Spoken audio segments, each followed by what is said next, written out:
Hey, tonight you are not in your bed. You are in a cool stone room in the year 1350 BC. The air is faintly scented with incense and an invisible fear. Around you is the heavy silence of a palace, a silence that brings no peace, only making the smallest sound feel alarming. You think being a pharaoh is to have it all: gold, power, worship. Try the loneliness of a god and the paranoia of a mortal. You have everything, and therefore you have nothing. Everything you touch is part of a ritual. Every word you speak is recorded. Every face you see wears a mask. What time is it where you are? I'd love to know where you're listening from in the world. And if you enjoy these strange, quiet journeys into the past, please hit subscribe. It means more to me than you know. Now dim the lights. Let your body relax. Let the mattress support you. Turn on a small fan if you wish. Let the darkness envelop you. Because tonight you are an imprisoned god, and you will soon realize that the crown on your head is, in reality, just a golden chain. You do not live in a home. You exist in a temple. Your palace is a labyrinth of sandstone and granite built not for comfort, but to display power. The corridors are so tall and wide that your voice is swallowed before it can echo. The only light filters in through narrow slits, high above, creating dusty shafts of sun that crawl across the polished floors. Every step you take on the cool stone floor is followed by an echo, and perhaps by unseen eyes. The servants move without a sound, gliding through the corridors like ghosts in white linen. They never look you directly in the eye, but you always have the feeling that they are watching, memorizing, and reporting back to someone. The vizier, the high priest, your own wife. You are never quite sure. Your bed is a work of art. The frame is made of ebony, inlaid with ivory and gold, and covered with the finest linen sheets. But it is cold and empty. You sleep alone even when the queen lies beside you. Physical intimacy is also a ritual, dictated by the priests to ensure the production of an heir, not by affection. Privacy is a foreign concept. Every morning priests enter your bedchamber to perform the purification rites and to dress you. You are a sacred doll, to be bathed, anointed, and adorned according to rules that have existed for centuries. And the sound, in a place so vast, it is the silence that is most terrifying. There is no sound of children's laughter echoing from afar. No lively chatter. Only the whistle of the wind through stone crevices, the steady footsteps of the guards in the corridor, and the whispers of priests in the nearby temples. Prayers you are not sure are for you or against you. This is your home, a gilded cage where every wall is an audience. Your meal is not to satisfy hunger. It is a performance of power, a public ceremony. Dozens of dishes are laid before you on plates of gold and silver: roasted duck, grilled Nile, perch, dates, figs, and intricately shaped loaves of bread. A feast lavish enough to feed an entire village. But you cannot eat what you want. Fear is the main spice in every dish. Before you are allowed to touch anything, a food taster steps forward. He is a loyal servant or a prisoner whose only job is to taste your food and wait. You sit there on your throne, watching him carefully. You look into his eyes, searching for the slightest sign of pain, a twitch, a drop of sweat. The entire room holds its breath. 15 minutes pass like a century. Only when he is still alive and shows no symptoms do the priest nod. The dish is safe. This process is repeated with every dish and every type of wine. You eat in silence, trying to swallow not just the food, but also the tension. Can you truly enjoy the flavor of honey-roasted quail when 5 minutes ago you were imagining it could contain a poison from the nightshade plant? You eat not because you are hungry, but because it is the duty of a god. Your well-fed appearance is a symbol of Egypt's prosperity. You are the embodiment of abundance. So you eat mechanically, nodding at the dishes presented to you while your mind is still reeling with intrigue and suspicion. Finally, the meal ends. You stand up, leaving a table full of nearly untouched food. You have fulfilled your duty. Your stomach may be full, but your soul is empty. Your faith is not a choice. It is your identity, your reason for being.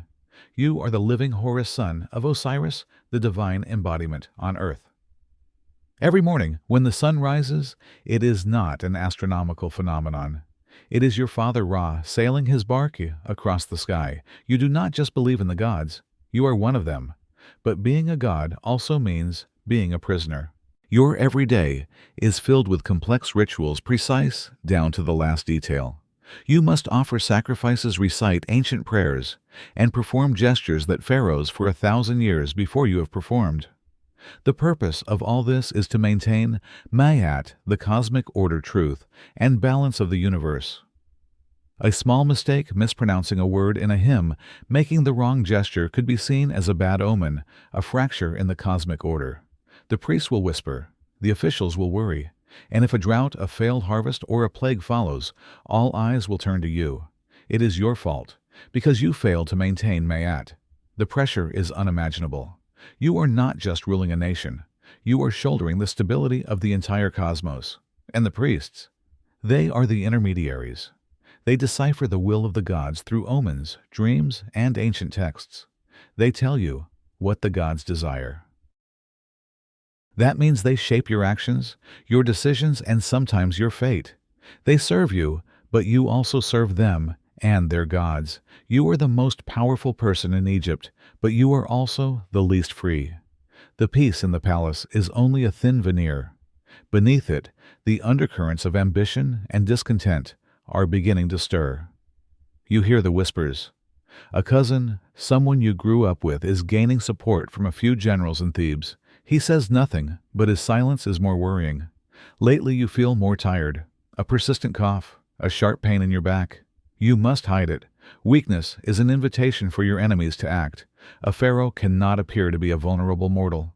So you stand straighter, speak louder, and try to ignore the dull ache. Your great royal wife has given birth to 3 princesses, 3 precious jewels of Egypt, but not the heir the empire needs. The pressure to have a son is becoming unbearable. The high priest of Amun-Ra has hinted that the gods may not be pleased with the lack of a successor. He doesn't say it outright, but the message is clear. Give us a prince, or the gods will find someone else who can. And from the provinces, news arrives that the Nile's flood level this year seems lower. The harvest may not be good. The people are starting to worry. And when they worry, they look to you, their god, their protector. You feel millions of eyes on you, waiting, judging. A storm is approaching not from the sky, but from within your own kingdom. And you know you must face it alone. You sit motionless. The priests approach their hands, holding an object that is both sacred and heavy. It is not just a crown. It is the Kapresh, the blue war crown, or the Atef crown, with its tall ostrich plumes. Whichever one it is not an ornament. It is a burden. As they gently place it upon your head, you feel its weight instantly. Gold and precious stones press down on your skull, a constant, unrelenting pressure, a physical reminder of your station. It is not just heavy with metal. You feel the weight of centuries of every pharaoh who wore it before you, the weight of decisions of wars and of the prayers of an entire empire. The crown is tight. It was made specifically for you, but not for comfort. It was made never to fall, even if you were to bow your head and act you are rarely permitted to do. The cold metal presses against your temples, and after a few hours it leaves a red mark on your skin, an imprint that even perfumed oils cannot immediately erase. On the hot days in Thebes, sweat drips from your brow, stopped by the rim of the crown, forming salty drops that sting your eyes. But you are not allowed to wipe them away. A god does not sweat. A god does not show discomfort. Putting it on is a ritual. Taking it off is one as well. You cannot do it yourself. The priests must perform hymns, offer incense, before they carefully lift it from your head. The moment it is removed is a brief release, a dizzying sense of lightness. But then you see it resting on a silk pillow, still radiating a silent authority. It is not just an object. It is a part of you, a part from which you can never escape. You realize that the crown is not a symbol of your power. It is a symbol of your submission to the gods, to tradition, and to the role you were born to play. Others look at it and see a king. You feel it and see a cage, a gilded, exquisitely crafted cage, but a cage nonetheless. And every day you willingly place it upon your head. The dawn in Egypt is not just light, it is a sacred event. And for you, it is the beginning of a performance that never ends. You are not awakened by the song of birds or the stirring of your own body. You are awakened by the chimes from the temple and the arrival of the purifying priests. They enter your bedchamber, moving in silence, their bare feet on the cold stone floor. They do not look at you as a person who has just woken up, but as a sacred statue that must be prepared. First is the bathing ritual. The water is drawn from the Nile, consecrated with herbs and prayers. They gently wash your body, not to make you clean, but to purify you from the influences of the mortal world during sleep. Every one of their actions is slow, deliberate, and completely impersonal. Then comes the dressing ceremony. You stand there motionless as they drape layer after layer of pure white linen upon you. One holds your arm, another wraps the cloth around your hips, a third places necklaces of gold and lapis lazuli around your neck. Every item has a meaning and accompanying prayer. You do not dress yourself. You are dressed, your body is not your own. It belongs to the role, to the empire. Finally, the makeup. They line your eyes with black coal, not for beauty, but to protect you from the evil eye, and to emulate the eyes of the god Horus. They adorn you, transforming your human face into a divine mask. When the process is complete, you look into the polished bronze mirror and no longer recognize the man in the reflection. It is not you. It is the Pharaoh, a symbol, a sacred puppet. You step out of the bedchamber not as a human being, but as a god beginning his day's work. There is no spontaneity, no choice, only ritual. From the moment you open your eyes until you sink back into sleep, your life is a carefully choreographed ceremony. The illusion of your divinity is fragile, and nothing makes that clearer than the betrayal of your own body. One day you wake up with a fire in your throat, a deep cough that rattles your chest. You are a god, but you are sick. This is a terrifying secret. You must hide it at all costs. You sit through the morning rituals, swallowing the coughs, forcing your face to remain a mask of serene power. Weakness in a pharaoh is not a personal struggle. It is a cosmic disturbance. It suggests a crack in Mayat, an opening for chaos. If your court were to see you shiver with fever or wince in pain, it would be more than a sign of illness. It would be an omen. Whispers would spread. Ambitious relatives would see an opportunity. The priests would declare that the gods are displeased. So you summon the royal physicians in secret. They arrive, their faces a mixture of reverence and terror. They are the most learned healers in the kingdom, but their knowledge is a blend of practical observation and magical incantations. They examine you, feeling your pulse, inspecting your tongue, all while murmuring prayers to Sekhmet, the goddess of both healing and plague. Their treatments are a gamble. They might prescribe a poultice of honey and crushed herbs to be placed on your chest. Honey is a powerful antiseptic, one of the few truly effective remedies they possess. But it will be accompanied by a spell, an incantation to drive out the malevolent spirit they believe is causing the sickness. They may suggest a diet of specific foods, or perhaps even a minor bloodletting to rebalance your humors.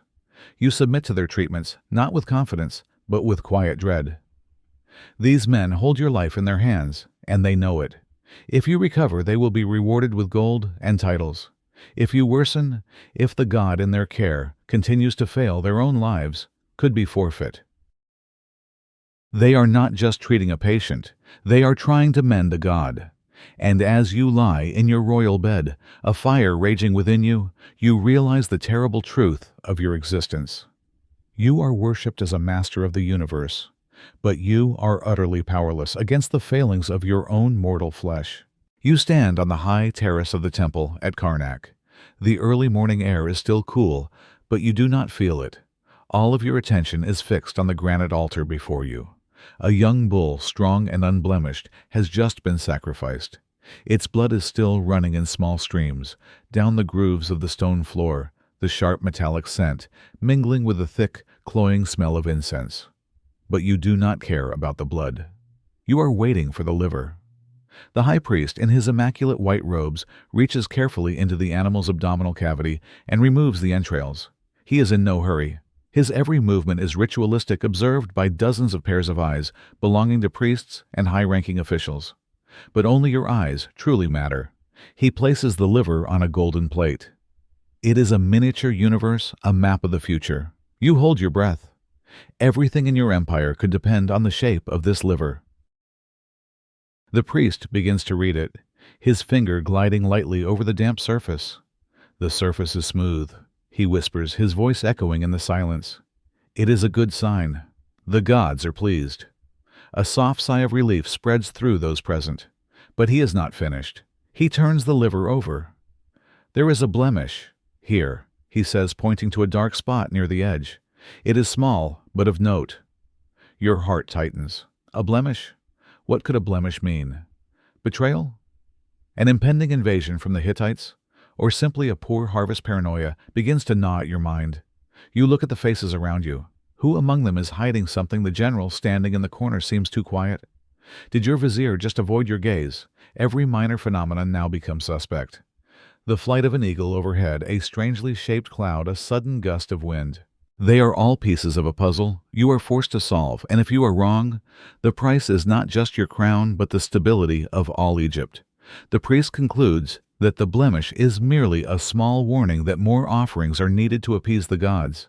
You nod, ordering the offerings to be prepared, but the seed of unease has been planted.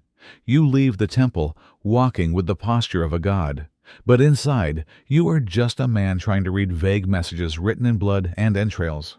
You were taught from childhood that your role is not to rule. It is to maintain Mayat. Mayat is not just a goddess with a feather on her head. It is the most abstract and all-encompassing concept in your world: truth, order, justice, cosmic balance. It is what keeps the stars on their correct paths, the sun rising each day, and the Nile flooding at the proper time. It is the invisible thread that connects everything. And you, the Pharaoh, are the one holding that thread. That is not an honor. It is an unbearable weight. Every decision you make is not just a political act. It is a cosmic one. When you sign a decree, you are not just changing a law. You are recalibrating the balance of Mayat. If a star flickers strangely in the sky, it is a tear in the fabric of Ma'at, and it is your duty to mend it with rituals and offerings. If a plague sweeps through a village, it is because Ma'at has been disturbed, and you must find the cause: a prayer left unsaid, a temple neglected, an unconfessed sin within your kingdom. You wake each morning with the weight of the universe on your shoulders. You do not fear enemies. You fear chaos. You fear that one wrong action of yours could cause the sun to stop rising. This fear is reinforced daily by the priests. They are the watchers of Ma'at, the ones who measure its balance through the stars and the omens. They come to you with whispered reports of unsettling signs, and each report is a reminder of the fragility of the order you are responsible for protecting. You cannot make a mistake. You cannot show doubt. You must be the embodiment of perfection of order. But how can a mortal man do that? You have desires, fears, moments of weakness. But you must bury them, because a weak Pharaoh is a weak Mayat. So you perform the rituals perfectly. You recite the hymns correctly. You give the offerings generously.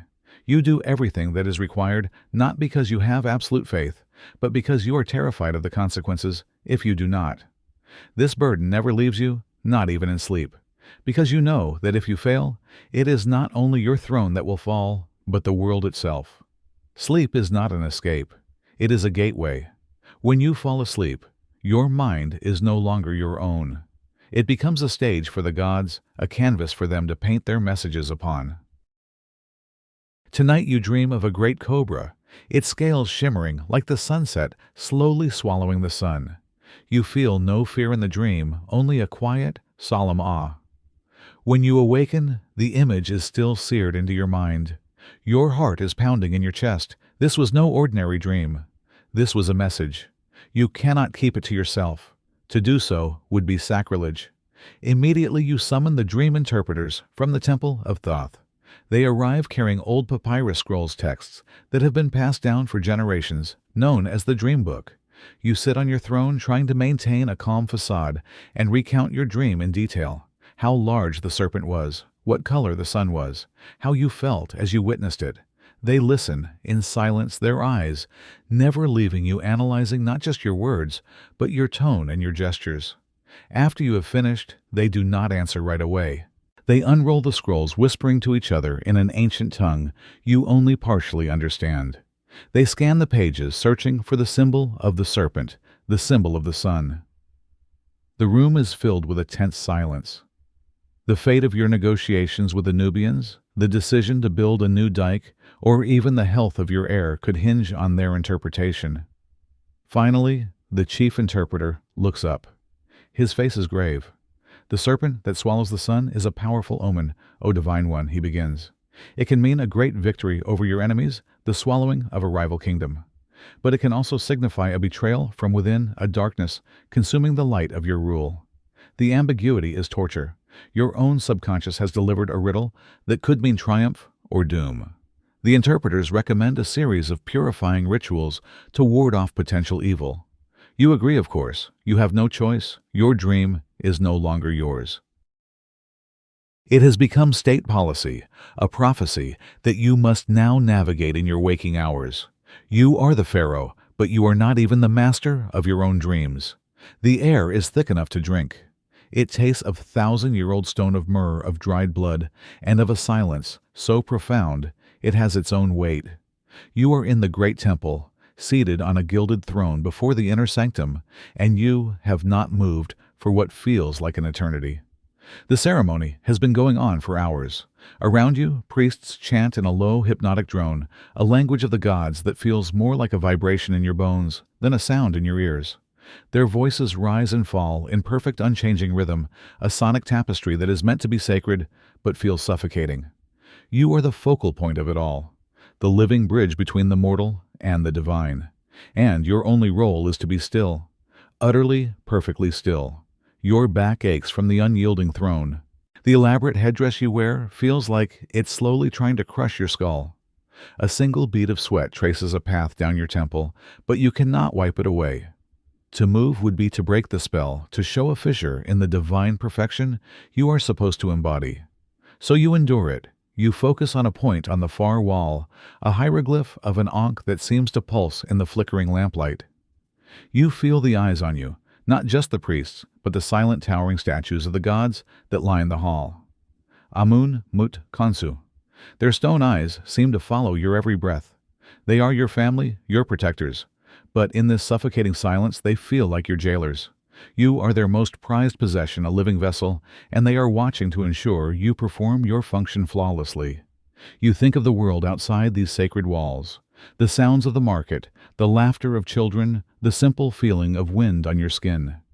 Here there is no wind. There is only the controlled incense-heavy air, recycled over and over, thick with the presence of gods and the absence of life. The ceremony requires your presence, but not your thoughts. So your mind wanders. You think of the report from your general in Nubia, of the slight from the Hittite envoy, of the look of disappointment in your wife's eyes this morning. But you quickly push these thoughts away. Even your mind is not a private space here. The gods might hear. The priests might see a flicker of worldly concern in your eyes. And so you empty yourself, becoming nothing more than a seated, silent symbol. A conduit for prayers you did not write, and rituals you did not create. The hours bleed into one another until the final chant fades, leaving a silence that is somehow even louder. The ceremony is over. You have done your duty, you have been a god, and all you feel is empty. Your palace is the largest, most secure structure in the entire kingdom, and yet you have never felt more exposed. Every wall is an ear, every shadow is an eye. You are the master of all you survey, but you are also the most closely watched man in Egypt. You walk down a long, colonnaded hall, the sound of your own sandals, an intrusion on the profound quiet. Servants flatten themselves against the walls as you pass, their heads bowed. They see nothing, they hear nothing, but you know better. The moment you are gone, whispers will follow in your wake, like the rustle of papyrus. What was his mood? Did he seem pleased? Did you see the way he looked at the new Syrian ambassador? You cannot have a private conversation. Not really. When you speak with your great royal wife in the gardens, a servant is always nearby tending to a lotus flower with sudden, intense focus. When you meet with your vizier to discuss matters of state, you know a scribe is recording every word. But who else is listening? Who will receive a second more secret report of this meeting? Paranoia becomes your most intimate companion. You learn to speak in layers and riddles. In half-truths, you give one order to a general and a conflicting hint to a priest watching to see which version travels faster through the palace's invisible network. You test loyalties constantly, a silent, exhausting game of chess where every piece on the board is a potential traitor. Even your own children are part of this web. You love them, but you watch them. You listen to who they speak with, which courtiers they favor. Your son, the heir, is surrounded by tutors and advisors. Are they teaching him to be a king, or are they molding him for their own purposes, planting seeds of ambition that might one day bloom into patricide? You retreat to your private chambers, the one place you should feel safe. But the feeling of being watched lingers. The guard outside your door, is he protecting you? Or is he listening? The food that arrives, has it been seen by too many hands? The new concubine, sent as a gift from a provincial governor, is she here to please you or to spy on you? You trust no one, not your advisors, not your family, not the servants who dress you. You are surrounded by a sea of people, yet you are utterly terrifyingly alone. This palace is not your fortress, it is your fishbowl, and you are the only fish swimming in circles while the whole world taps on the glass. It is time for the evening meal, the cena. Before you sits a banquet of impossible splendor. Roasted geese stuffed with figs, Nile perch baked in honey piles of pomegranates, and bread shaped like lotus flowers.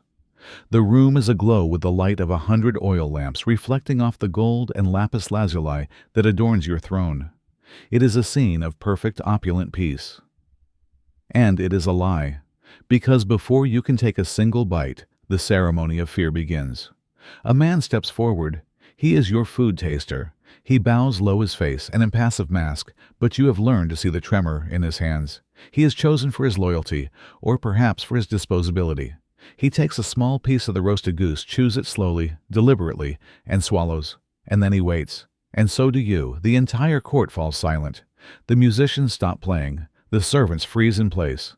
All eyes are on this one man. You watch him with an intensity that borders on prayer. You watch his breath. You watch the color of his skin. You search for any sign, a flicker in his eye, a tightening of his jaw, the slightest sheen of sweat on his brow. Your life depends on his life. The minutes stretch into an eternity. He stands perfectly still. This is his only job, to be the vessel for any poison meant for you. You wonder what he thinks about in these moments. Does he think of his family? Does he pray to the gods? Or does he simply empty his mind and accept his fate? Finally, after what feels like a lifetime, a priest gives a slight nod. The taster has survived. The dish is safe. The process is repeated for the next dish, and the next, and the wine. Each time, the same tense, silent ritual unfolds. The fear is a physical presence at your table, a ghost seated amongst your guests. By the time you are finally permitted to eat, your appetite is gone. The food, once smelling of spices and honey, now smells only of your own mortality. You take a mechanical bite of the goose. It is perfectly cooked, but you taste nothing but the metallic tang of suspicion. You sip your wine not for pleasure, but because it is expected. This is your every meal, a feast of paranoia. You are the most powerful man on earth, capable of commanding armies and building monuments to the sun, yet you cannot trust the food on your own plate. The food taster's shadow looms over every banquet, a constant quiet reminder that to be a god is to be a target, and that the most dangerous enemy may not be on the battlefield, but in your very own kitchen. There is one place in the palace where you are promised peace, the royal garden. It is a masterpiece of design, an oasis of impossible green in a kingdom of sand. Lotus flowers, blue and white, float serenely on still ponds. Sycamore and palm trees offer shade from Ra's unrelenting gaze. The air is sweet with the scent of jasmine, and rose a gentle perfume that almost makes you forget the city's stench of dust and humanity. You walk along a path of cool, flat stones. The sound of a hidden fountain murmurs nearby. Brightly colored birds, caged in golden aviaries, sing songs from distant lands. Here you are told you can be at ease. Here you can be alone with your thoughts. It is a beautiful lie. You are never alone. As you pause to admire a lotus blossom, you catch a flicker of movement in the corner of your eye. Behind a thicket of papyrus reeds a guard stands motionless, his spear held at the ready. He's not looking at you, but you know he is aware of your every breath. Further down the path, two servants pretend to be pruning a fig tree with meticulous, unhurried care. They have been pruning that same branch for 20 minutes. They are not gardeners, they are watchers. This is not a garden. It is a larger, more beautiful room of your prison. The high walls that enclose it do not just keep intruders out, they keep you in. The shade of the trees feels less like a comfort and more like a place for an assassin to hide. The sweet scent of the flowers feels cloying, a mask for the ever-present scent of danger. You try to find a moment of genuine solitude. You sit on a stone bench overlooking the pond, watching the fish drift like living jewels through the water. But you cannot relax. You feel the weight of a dozen pairs of eyes on your back. Your every sigh is noted. Your every gesture is interpreted. If you look troubled, it will be reported to the vizier. If you look too relaxed, it might be seen as a sign of weakness or apathy. You long to feel the simple pleasure of sun on your skin, of earth beneath your feet, without the constant hum of surveillance. You want to walk without being followed, to think without being analyzed. But that is a freedom no pharaoh is ever granted. The beauty of the garden becomes a mockery. It is a perfectly crafted illusion of nature, just as your life is a perfectly crafted illusion of power. It is a beautiful, serene, and utterly inescapable cage.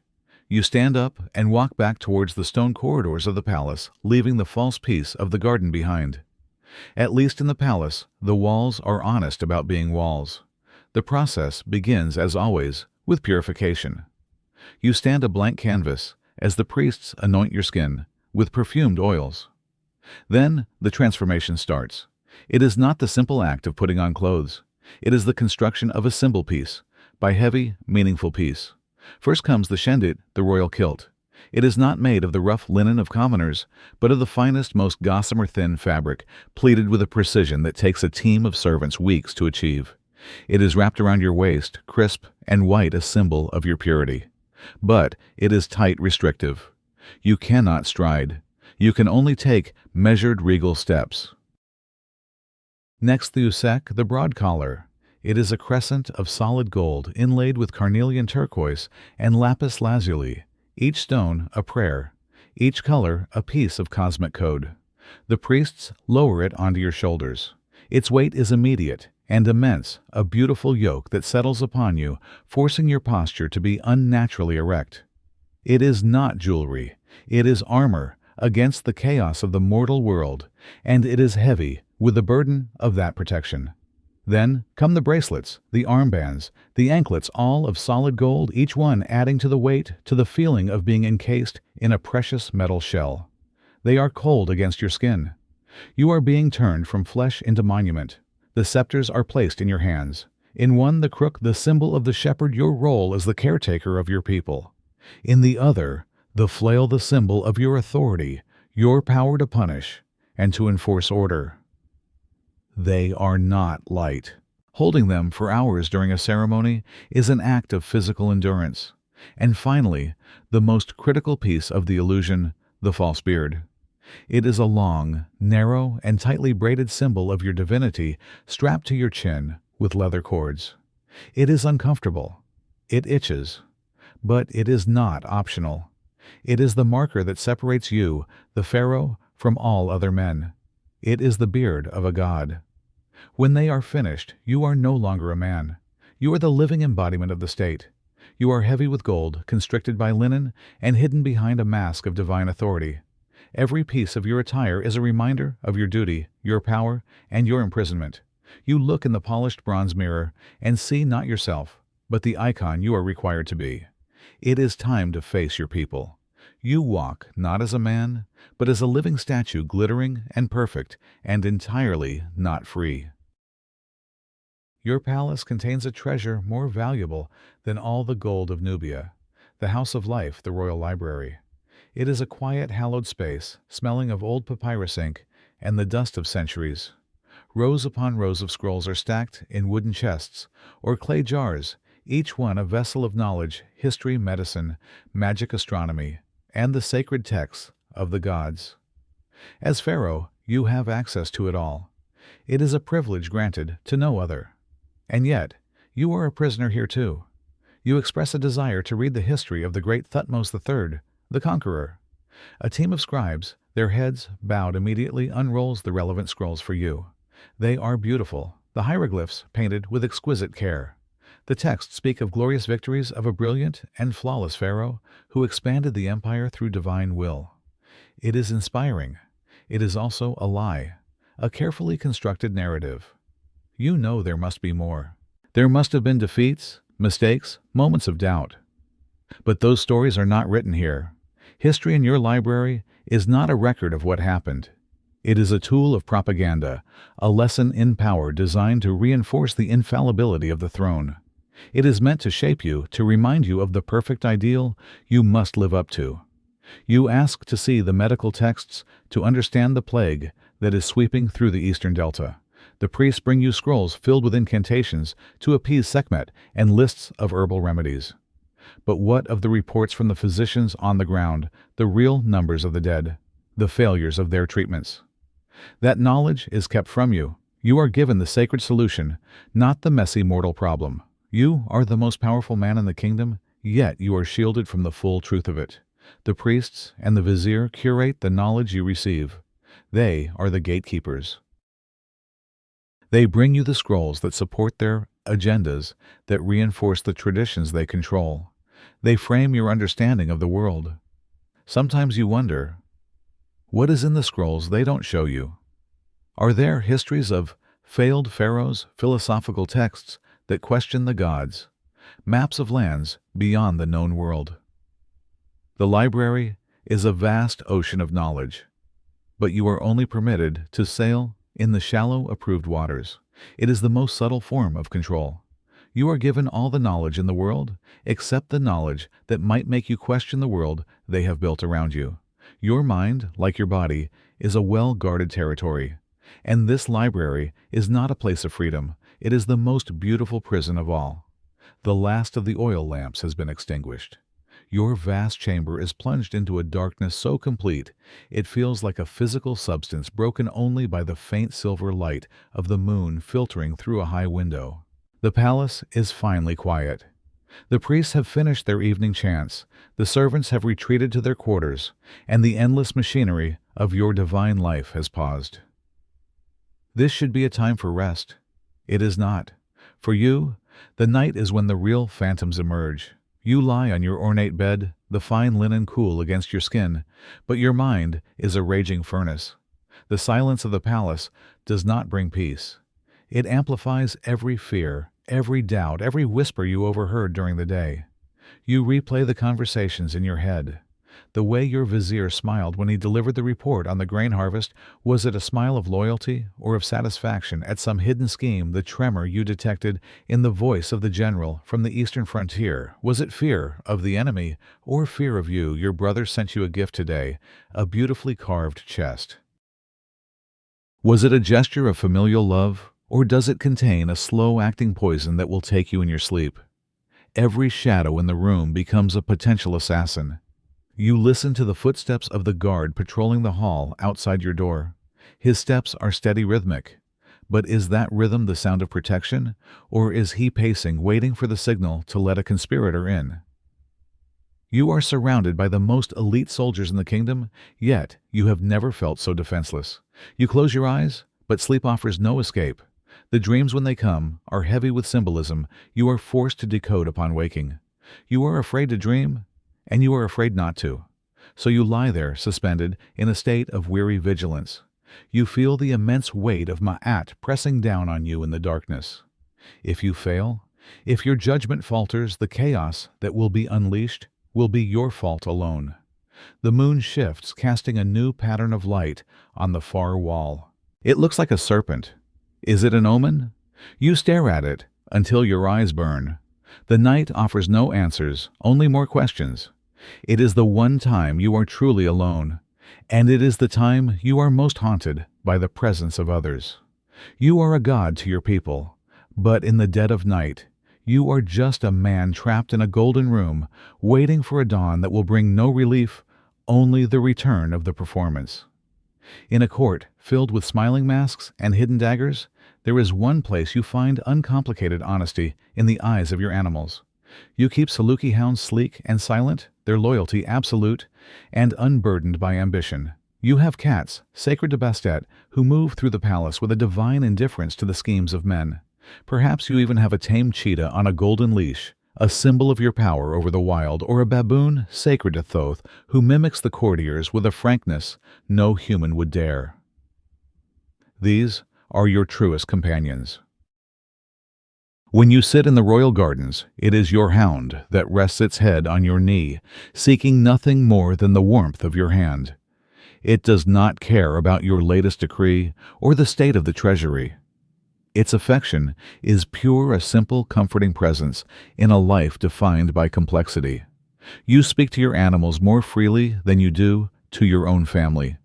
You confess your fears to the cat sunning itself on the windowsill. You murmur your frustrations to the cheetah as it paces in its enclosure. They cannot answer, and that is why you trust them. They are living repositories for the words you cannot say to anyone else. But even this simple relationship is not free from the weight of your world. Your animals are not just pets.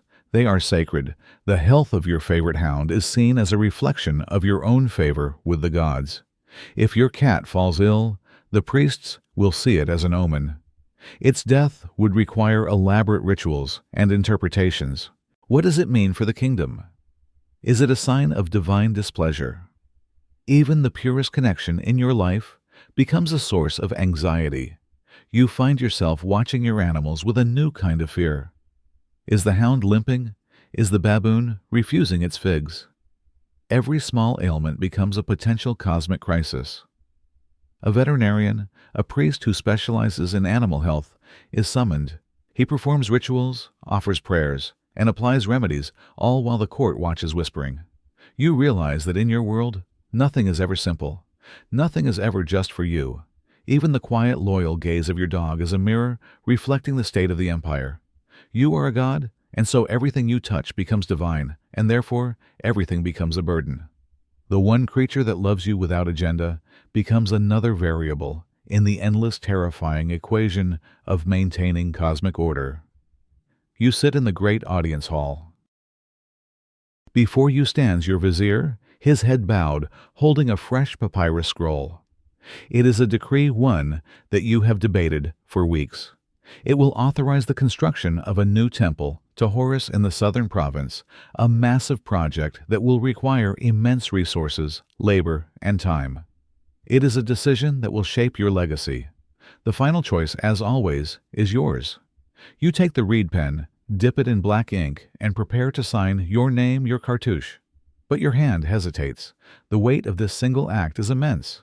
This is not a law written on a fleeting document. This is a decree that will be carved into stone onto temple walls for millennia to see. Your words will become part of the eternal landscape of Egypt. There is no room for error. There is no delete button. You think of the consequences. The temple will bring favor from the priesthood of Horus, a powerful ally. It will provide work for thousands of laborers, securing their loyalty. It will stand as a testament to your piety and your power, a monument to your reign that will outlast you by thousands of years. But you also think of the cost. The grain from the royal granaries that will feed the workers, could that grain be needed if the next Nile flood is weak? The gold from the treasury that will adorn the walls, could it be better used to fund the army? On the Syrian border, your advisors are split. The priests urge you to build to honor the gods. Your generals warn of the growing threat from the Mitanni and suggest the resources are needed for war. Your vizier presents both sides with infuriating perfect neutrality, leaving the crushing weight of the final decision entirely on you. You do not know who to trust. Each advisor has his own agenda, his own ambitions. Are they advising you for the good of Egypt or for the good of their own power? You are supposed to be all-knowing, a god on earth, but in this moment you feel profoundly human and profoundly ignorant. You are making a decision that will affect millions based on incomplete information and the biased advice of men you cannot fully trust. You take a slow breath and sign the scroll. The ink soaks into the papyrus dark and final. The decree is made. The temple will be built. You have chosen your path. You can only pray to the gods that it was the right one, because if it is not just you who will pay the price, but the entire kingdom. And your failure, like your decree, will be recorded in stone forever. He stands before you, the second most powerful man in all of Egypt. Your vizier. He is your right hand, the master of the bureaucracy, the man who translates your divine will into the practical work of the empire. Without him, the kingdom would grind to a halt. And that is precisely what makes him so dangerous. He comes to you each morning in the audience hall, his head bowed in perfect reverence, his hands holding the papyrus scrolls that contain the lifeblood of the nation, tax reports, judicial decisions, military dispatches. He presents you with problems: a grain shortage in the Fayum, a dispute over land rights in Abydos, a report of corruption from a provincial governor. And for every problem he has a solution, a carefully considered, logical, and efficient solution. His solution. You listen to his calm, measured voice, and you study his face. It is a mask of perfect servitude. But behind those impassive eyes, you know a mind is constantly at work, a mind as sharp and complex as your own. Is he serving you, or is he serving the office of the vizier? Is he strengthening your rule, or is he weaving a web of influence so vast that he, not you, becomes the true center of power? You depend on his competence utterly. He manages the thousands of scribes, oversees the judiciary, and ensures the granaries are full. You cannot rule without him. He knows this, and you know he knows this.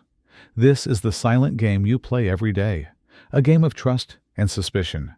You ask him a question about the military report, a detail you know he has likely overlooked. You watch for a flicker of surprise, a moment of hesitation. He answers smoothly, without pause. He is always prepared. He is a man who leaves nothing to chance. Sometimes you feel he is more of a pharaoh than you are. You are the symbol, the god, the one who performs the great rituals. But he is the one who wields the machinery of the state.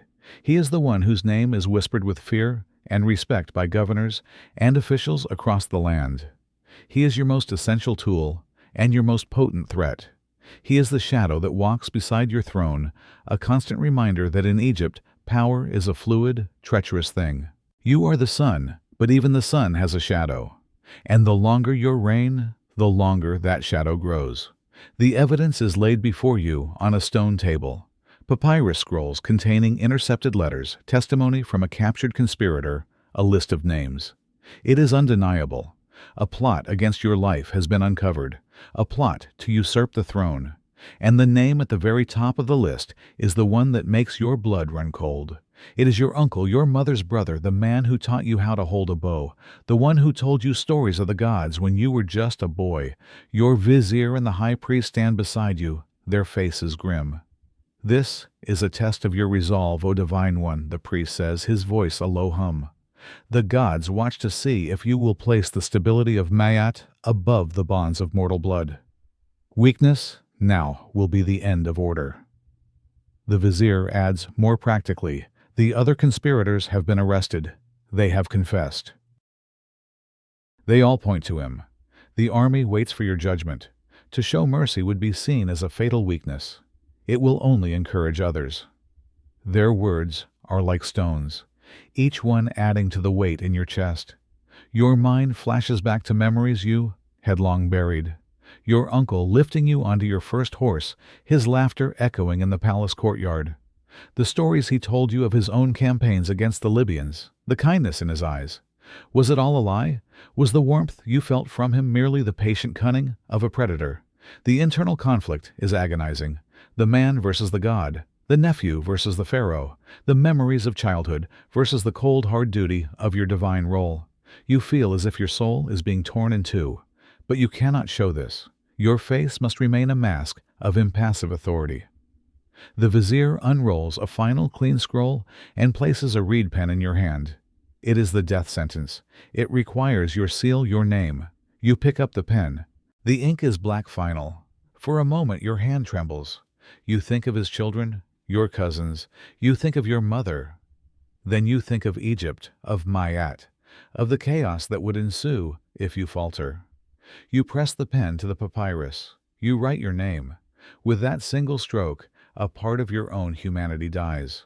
The love you held for your uncle, the trust, the shared memories, they are all sacrificed on the altar of your throne. A dreadful silence falls over the court in the days after the execution. The plot has been crushed. Your power is secure. But you look at the faces of your courtiers, your family, and you see a new kind of fear in their eyes. You are no longer just their king. You are the man who signed the death warrant of his own kin. You are a true pharaoh, and you have never felt more alone. The great audience hall of your palace is designed to inspire awe, and today it is performing its function perfectly. Incense smoke curls towards the high painted ceiling. Guards in their finest regalia stand motionless as statues. And you sit upon your golden throne, the embodiment of divine power, as the envoy from the great Hittite king is ushered in. He is a tall man, bearded and dressed in heavy wool and bronze, looking out of place amidst the light linen and gilded surfaces of your court. He bows, but not as low as an Egyptian would. It is a subtle, calculated gesture of respect, not submission. He and his retinue bring gifts, chests of silver fine cedarwood from Lebanon, and strange, beautiful horses bred in the mountains of Anatolia. You accept them with a gracious nod. The gifts are not gifts. They are political statements, a display of wealth, and a reminder of the reach of the Hittite Empire. You, in turn, present him with your own gifts, papyrus scrolls, alabaster jars, filled with perfume and intricate jewelry of gold and carnelian. A silent dialogue of power and prosperity unfolds before the first word is even spoken. Then the envoy speaks. He delivers a message from his king, his voice smooth and formal. He speaks of eternal brotherhood between the two great empires. He speaks of shared borders and mutual interests. He wishes you a long and prosperous reign. Every word is perfectly chosen, perfectly polite, and every word is a threat. Eternal brotherhood means do not challenge our power. Shared borders means do not cross the line we have drawn in Syria.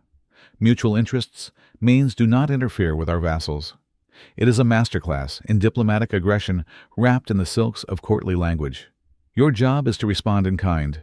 You cannot show anger, for that is a sign of weakness. You cannot show fear, for that is an invitation to attack. You must project an aura of calm, unshakable power. You speak of your own desire for peace, of your respect for the great Hittite king, and of the God's will that both empires should flourish. But your words also carry a hidden edge. You mention the strength of your armies, the loyalty of your subjects, and the boundless wealth of the Nile. You are reminding him that your desire for peace comes from a position of strength, not necessity. The air in the hall is thick with unspoken challenges. It is a battle fought not with swords, but with smiles and syllables. The audience concludes. The envoy bows again, that same shallow bow, and retreats. You have both played your parts perfectly. You have maintained the fragile peace for another day. But as you watch him leave, the weight of the empire settles on you once more. To be Pharaoh is to be in a constant silent war fought on 1,000 fronts, where even a message of peace can feel like the drawing of a blade. You are a god, but you are not the only one with a direct line to the heavens. In the sprawling temple complexes of Thebes, another power resides, ancient and unyielding, the priesthood of Amun-Ra. They are not your subjects in the way a farmer or a soldier is. They are a state within your state, a parallel authority with their own lands, their own treasuries, and their own army of devoted followers. And you need them more than they need you. When you visit the great temple at Karnak, you are not a king entering a building. You are a lesser deity entering the home of a greater one. You walk through the great hypostyle hall, a forest of colossal pillars that seem to hold up the sky itself. The scale is designed to diminish you, to remind you of your mortal smallness, even as your people worship you as divine. The high priest of Amun-Ra greets you. He bows his white linen robes, brushing the stone floor, but his eyes do not show the deference of a servant. They show the calm confidence of a man who speaks directly to the king of the gods. He walks beside you, not behind you. He speaks of the will of Amun-Ra, of the omens he has read in the stars, of the offerings the god requires. His words are cloaked in piety, but you understand their true meaning. He is telling you what to do. Your legitimacy as Pharaoh rests on their blessing. It is the high priest who presides over your coronation who declares you the chosen son of Ra. Without their public endorsement, your rule would be fragile, your authority questioned. They are the gatekeepers of your divinity. This creates a constant silent war of influence. You fund their temples with staggering amounts of gold and grain to ensure their loyalty. You grant them tax exemptions and vast estates. In return, they lend you their divine authority. But it is a fragile alliance. If you were to show weakness, or if your policies were to displease them, you know they could just as easily declare that the gods have withdrawn their favor.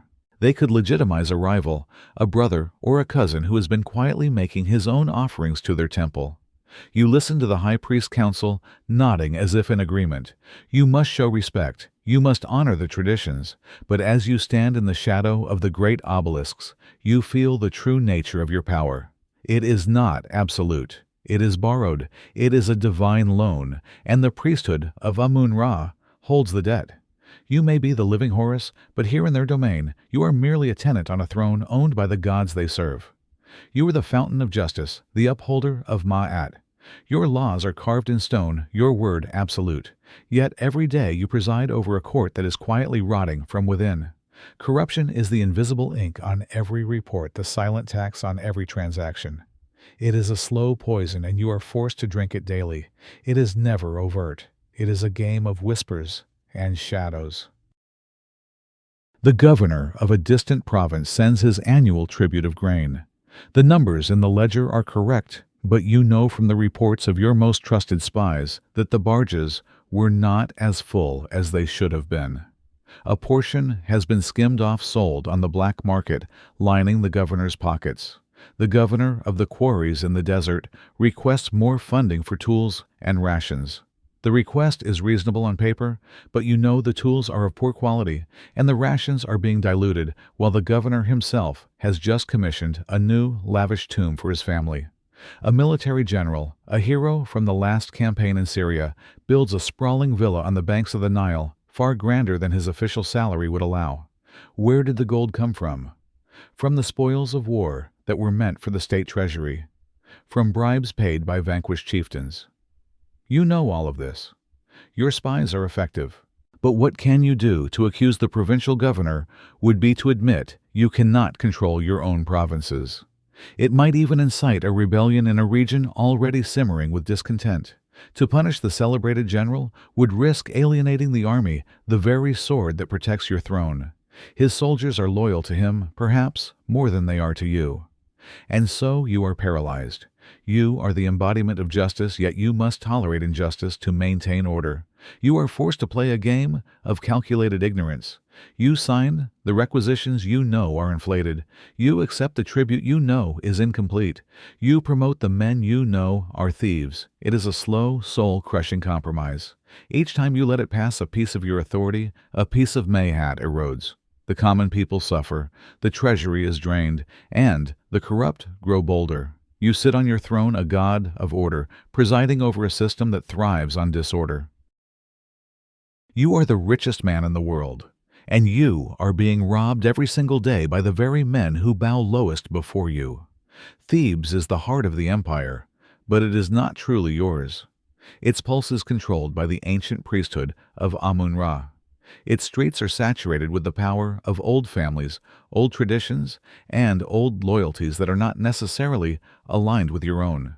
To truly leave your mark, to create a legacy that is yours and yours alone, you must do something audacious. You must build a new world. The idea begins as a whisper in your mind, then grows into an obsession. A new capital city, a place built from the ground up, dedicated to your patron god, designed according to your vision and populated by those loyal only to you. It is the ultimate act of a pharaoh, a declaration that you are not just a caretaker of the past, but the architect of the future. You imagine it rising from the empty desert, Akhenaten, the horizon of the Aten, as Akhenaten once dreamed. You summon your greatest architect. On a clean papyrus scroll, you sketch out your vision. A great central avenue for processions, a massive temple open to the sun, palaces for your family, villas for your chosen officials, and sprawling villages for the tens of thousands of workers who will be needed to bring this dream to life. The architect bows his face a mixture of awe and terror. He knows the scale of this undertaking. It is a project that will consume the wealth of the kingdom for a generation. The quarries of Aswan must be emptied of their granite. The forests of Lebanon must be stripped of their cedar. An army of laborers must be moved, housed, and fed in the middle of the desert. The logistics are staggering, and the political cost is even higher. By moving the capital, you are directly challenging the power of Thebes and its priesthood. They will not be silent. They will see this as an act of heresy and abandonment of the traditional gods. They will scheme against you, spread rumors, and perhaps even incite unrest. But you press forward. This is about more than politics. It is about eternity. Your name will be forever linked to this city. It will be your monument, your legacy, your triumph over the constraints of the past. The work begins. Thousands of men toil under the sun, their bodies dark with sweat and dust. Stone by stone, the city begins to rise from the sand. It is magnificent. It is yours. But as you stand on a high platform, surveying your new world, a sense of profound isolation washes over you. You have built a city to escape the whispers of the old court, but you have brought the loneliness of the throne with you. This city is your vision, but it is also your gamble. And if it fails, it will be your tomb. She is the only person in the world who is permitted to stand beside you, not behind you.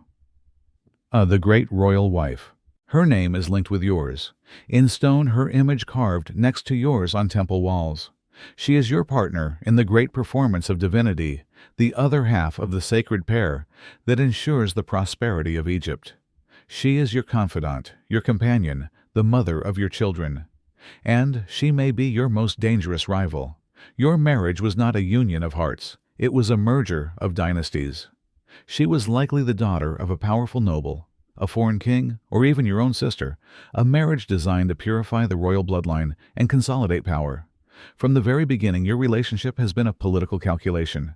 You share a bed, but you also share a kingdom, and the two are never separate. In the public ceremonies, she plays her part perfectly.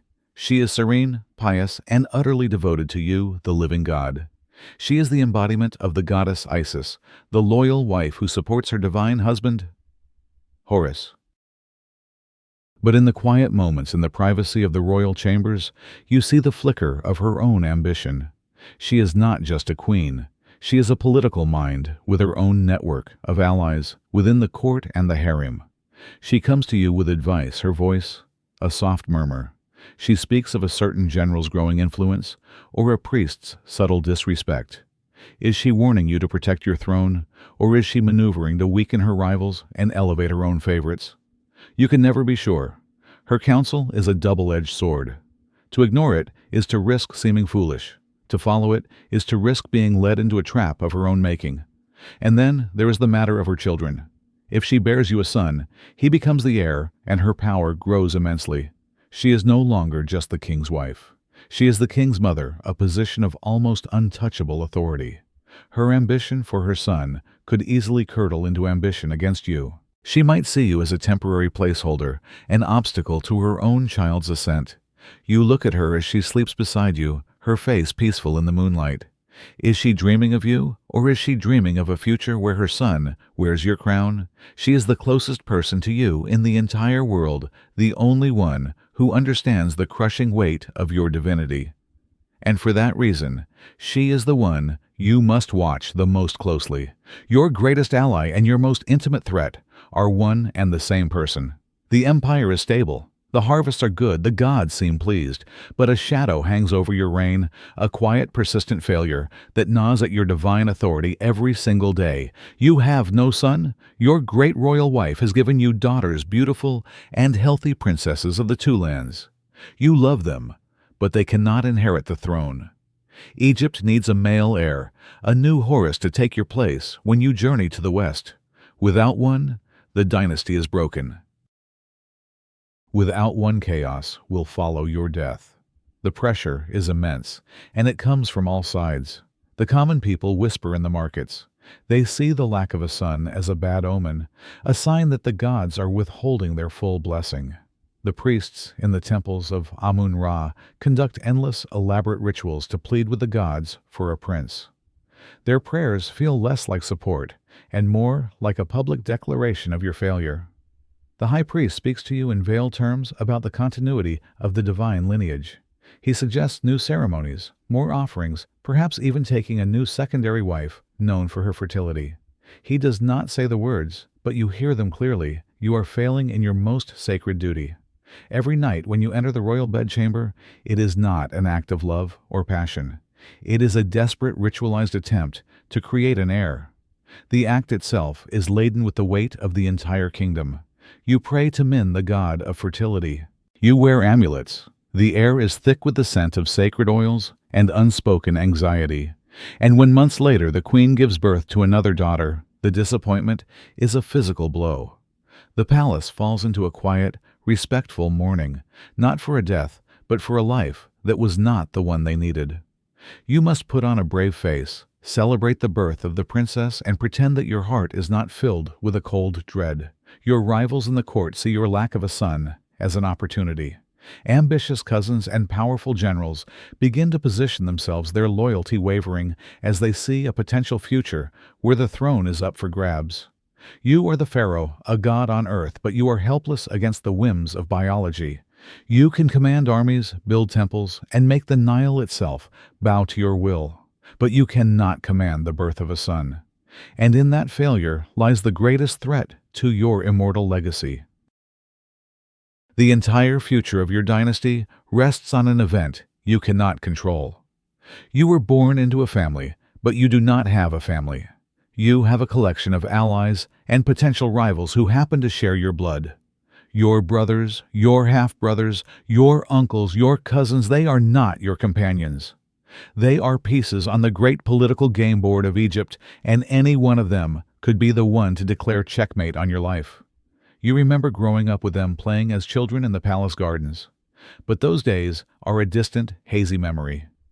Now when you look at your brother, you do not see the boy you once wrestled with in the dust. You see a man with his own ambitions, a man who also has the divine blood of your father in his veins, a man who might believe he would make a better Pharaoh. The history of your own dynasty is a long, bloody story of familial betrayal. You have read the scrolls. You know of kings who were murdered by their brothers, of queens who poisoned their stepsons to place their own child on the throne. The myth of Osiris murdered by his jealous brother. Set is not just a story to you. It is a constant chilling reminder of the world you inhabit. So you must play a delicate game. You cannot eliminate your relatives, for they are of the royal blood, and to harm them would be a sacrilege that could anger the gods and your people. But you cannot trust them either. You keep them close, giving them high-ranking but ultimately powerless positions in the court or the priesthood. You make your brother the High Priest of Ptah, a prestigious title that keeps him busy with rituals and away from the army. You make your cousin the overseer of the royal vineyards, a comfortable post that drowns any ambition in wine. You watch them always. Your spies report on their movements, their associates, their whispers. At state banquets, you share wine with them and exchange pleasantries, all while trying to read the truth behind their smiles. Is his praise for your new temple genuine, or is it a mask for his resentment? When he asks after the health of your heir, is it out of love, or is he assessing the strength of your lineage? Every family gathering is a minefield of unspoken tensions. You are surrounded by the people who should be your closest allies, yet they are the ones who pose the greatest threat. They share your face, your history, your name, and any one of them on any given day might decide that the throne would look better on them. You are the head of the family, but you can never turn your back on them. Finally, the gods have answered your prayers. The queen has borne you a son. The kingdom celebrates. For a day, the weight on your shoulders feels lighter. The dynasty is secure. But then, a new, more complicated weight settles in its place. You are no longer just a king. You are the father of a future king, and you must raise him to survive this world you have created. His education is not a matter of fatherly guidance. It is an affair of state. From the moment he can walk, he is taken from the nursery and handed over to tutors, priests, and generals. You watch from a distance as he learns. A grizzled old general teaches him to hold a miniature bow to command toy soldiers. A stern priest instructs him in the sacred texts, making him memorize the names of the gods and the correct incantations for every ritual. A scribe teaches him the hundreds of hieroglyphs, his small fingers struggling to hold the reed pen. You want to reach out to be a father. You see glimpses of the boy he is, the way he laughs when a puppy licks his face, the look of frustration when he cannot master a difficult symbol. But you cannot simply be his father. You are his Pharaoh. The relationship is governed by protocol. You must maintain a divine distance. He bows to you. He addresses you with formal titles. The affection between you is filtered through a thick veil of ritual and reverence. It is a dangerous balancing act. You must raise him to be strong, decisive, and intelligent to be a worthy successor. But every lesson in strength you give him is also a lesson in how he might one day challenge you. You teach him the art of war, knowing that one day those skills could be turned against you. You show him how to command the loyalty of the army, knowing that their loyalty could shift from you to him. You are raising your own replacement, and the better you do your job, the more potent a rival he becomes. The court begins to watch him. Ambitious officials start to flatter him, hoping to gain favor with the next sun on the horizon. Factions begin to form around him, quiet circles of influence. You look at your son, this boy, who is both your greatest pride and your most inevitable threat. You love him, but you also fear the man he will become. You are caught in a terrible paradox to secure your dynasty. You must craft the very instrument that could one day bring about your own downfall. You are not just raising a son. You are forging your own gilded cage, one that will one day hold him too. Beyond the grand halls of state and the solemn temples there exists another world within your palace, a world you rule but can never truly enter, the royal harem. It is not the fantasy of endless pleasure that foreign merchants whisper about. It is a complex, self-contained society, a political ecosystem run by women, and it is a constant simmering source of intrigue and danger.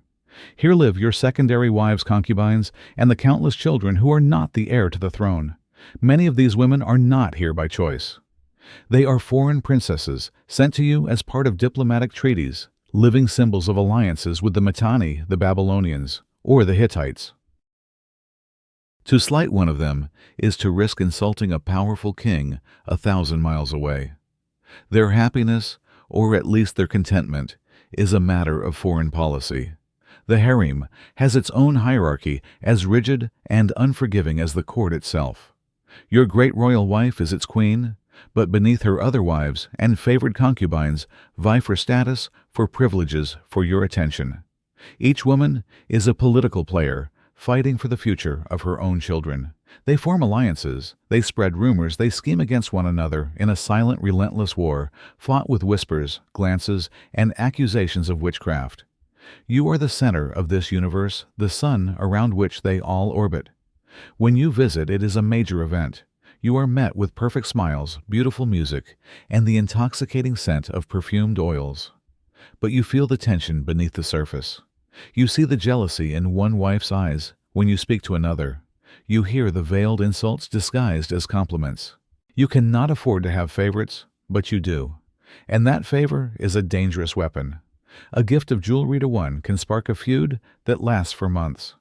A kind word to another son can be seen as a threat by the queen. And your children, there are so many of them. Dozens of princes and princesses who will never rule. They grow up in this gilded cage, learning the art of courtly intrigue from their mothers. They know that while they are of royal blood, they are secondary. This breeds a quiet resentment, a dangerous ambition that you must constantly monitor. You are the master of this house, but you are also its most valuable prize. The harem is not a place of rest for you. It is another front in the endless war of maintaining power. It is a garden of beautiful exotic flowers, and every single one of them has thorns. Of all the burdens you must bear, this one is the most cruel, the most unnatural. Your second son, a boy of 5, has been taken by the fever. For weeks, the physicians and priests have been at his bedside, applying poultices, chanting incantations, and making offerings to the gods. But it was not enough. This morning, he fell silent. The news is brought to you not with the raw grief of a messenger, but with the somber formality of a court official. He bows low and informs you that the spirit of the prince has journeyed to the west. A cold, hollow grief rips through you. It is a pain any father would feel. You want to scream, to weep, to shatter the alabaster jars that line the hall. You want to retreat into your chambers and mourn the loss of your little boy, the sound of his laughter, the feel of his small hand in yours. But you cannot. You are not a man. You are the Pharaoh. Your grief is not your own. It is a state affair. The death of a royal child is a cosmic event, an omen that must be managed. The priests are already interpreting it. Was it a sign of divine displeasure? Was a ritual performed incorrectly? Is this a punishment for some unseen sin in the kingdom? Your personal sorrow is immediately co-opted, turned into a theological problem that the entire nation must now address. You must appear before the court. Your face must be a mask of divine composure. You speak of the prince's journey to join the gods, your voice steady and strong. You must show no weakness, no crack in your serene facade. To show human grief would be to show that you, a god, are vulnerable to the same pain as mortals. It would be a dangerous admission. The funeral is a grand public spectacle. The tiny body is mummified with the same elaborate care as an adult. The procession is long, the rituals complex. You stand through it all, a silent central figure, watching as the body of your son is sealed away in a stone sarcophagus. You are surrounded by the wailing of hired mourners, their grief a performance to match your own. You are the chief mourner of the kingdom, yet you are the one person who is not allowed to truly mourn. You must be the rock, the unmovable center of the universe, even as your own world has shattered. The pain is a fire locked inside your chest, one you must carry alone in silence. Because in Egypt, even a father's tears belong to the gods. There is one person in the court whose authority rivals and sometimes eclipses your own. She does not wear the crown of a king, but she wears the title of Queen Mother, the Mutnesu. And she is your mother. She is no longer the great royal wife, but her power has not faded. It has merely changed form. She is a living link to your father, to the previous reign, to a time of stability that the court remembers with reverence. She holds vast estates, commands immense respect, and wields an influence that is both a comfort and a threat. She has navigated the treacherous waters of this palace for longer than you have been alive, and she knows where every rock and every reef is hidden. She comes to you not with the formal deference of a courtier, but with the intimate authority of a mother. She offers you advice. Your vizier is growing too bold, she might say, her voice a soft but firm whisper. You must remind him who holds the true power. Or, the Hittite ambassador is a liar. Do not trust the gifts he brings. Is this the wisdom of an experienced stateswoman, or is it the maneuvering of a political player with her own agenda? You are never sure. Her loyalty is to the dynasty, yes, but her vision of the dynasty may not be the same as yours. She may favor one of your sons over another, a grandson she believes is more worthy. She may try to influence your choice of officials, promoting men loyal to her and her faction. Your relationship with her is a constant, delicate negotiation. You love her as your mother, the woman who gave you life. But as Pharaoh, you must be wary of her. She is one of the few people who is not afraid of you. She has seen you as a child, vulnerable and small, and sometimes in her eyes, you feel she still does. Her presence is a check on your power. She can speak to the priests, to the generals, to the other women of the royal family in a way that you cannot. Her whispers can build you up or tear you down. You must honor her, for she is the Queen Mother, a figure of immense cultural and religious importance. But you must also manage her, contain her influence, and navigate her ambitions without causing a rift that could split the royal family in two. She is your greatest source of comfort and your most complicated political problem. She is the anchor to your past and a potential storm in your future. She is your mother, and in the Game of Thrones, even that love is a weapon. Every year, as the hottest, driest season comes to an end, a quiet anxiety settles over the entire kingdom. It is the time of waiting, waiting for the inundation. The annual flooding of the Nile is the heartbeat of Egypt. It is not a natural disaster. It is a divine miracle that deposits the rich black silt upon which your entire civilization is built. And you, the Pharaoh, are responsible for it. The people do not see the flood as a result of rainfall 1,000 miles to the south. They see it as a reflection of your relationship with the gods. It is a direct measure of your ability to maintain Ma'at. You lead the ceremonies. You make the offerings to Hapi, the god of the flood. You stand before the temples and pray for the waters to rise. The entire nation holds its breath with you.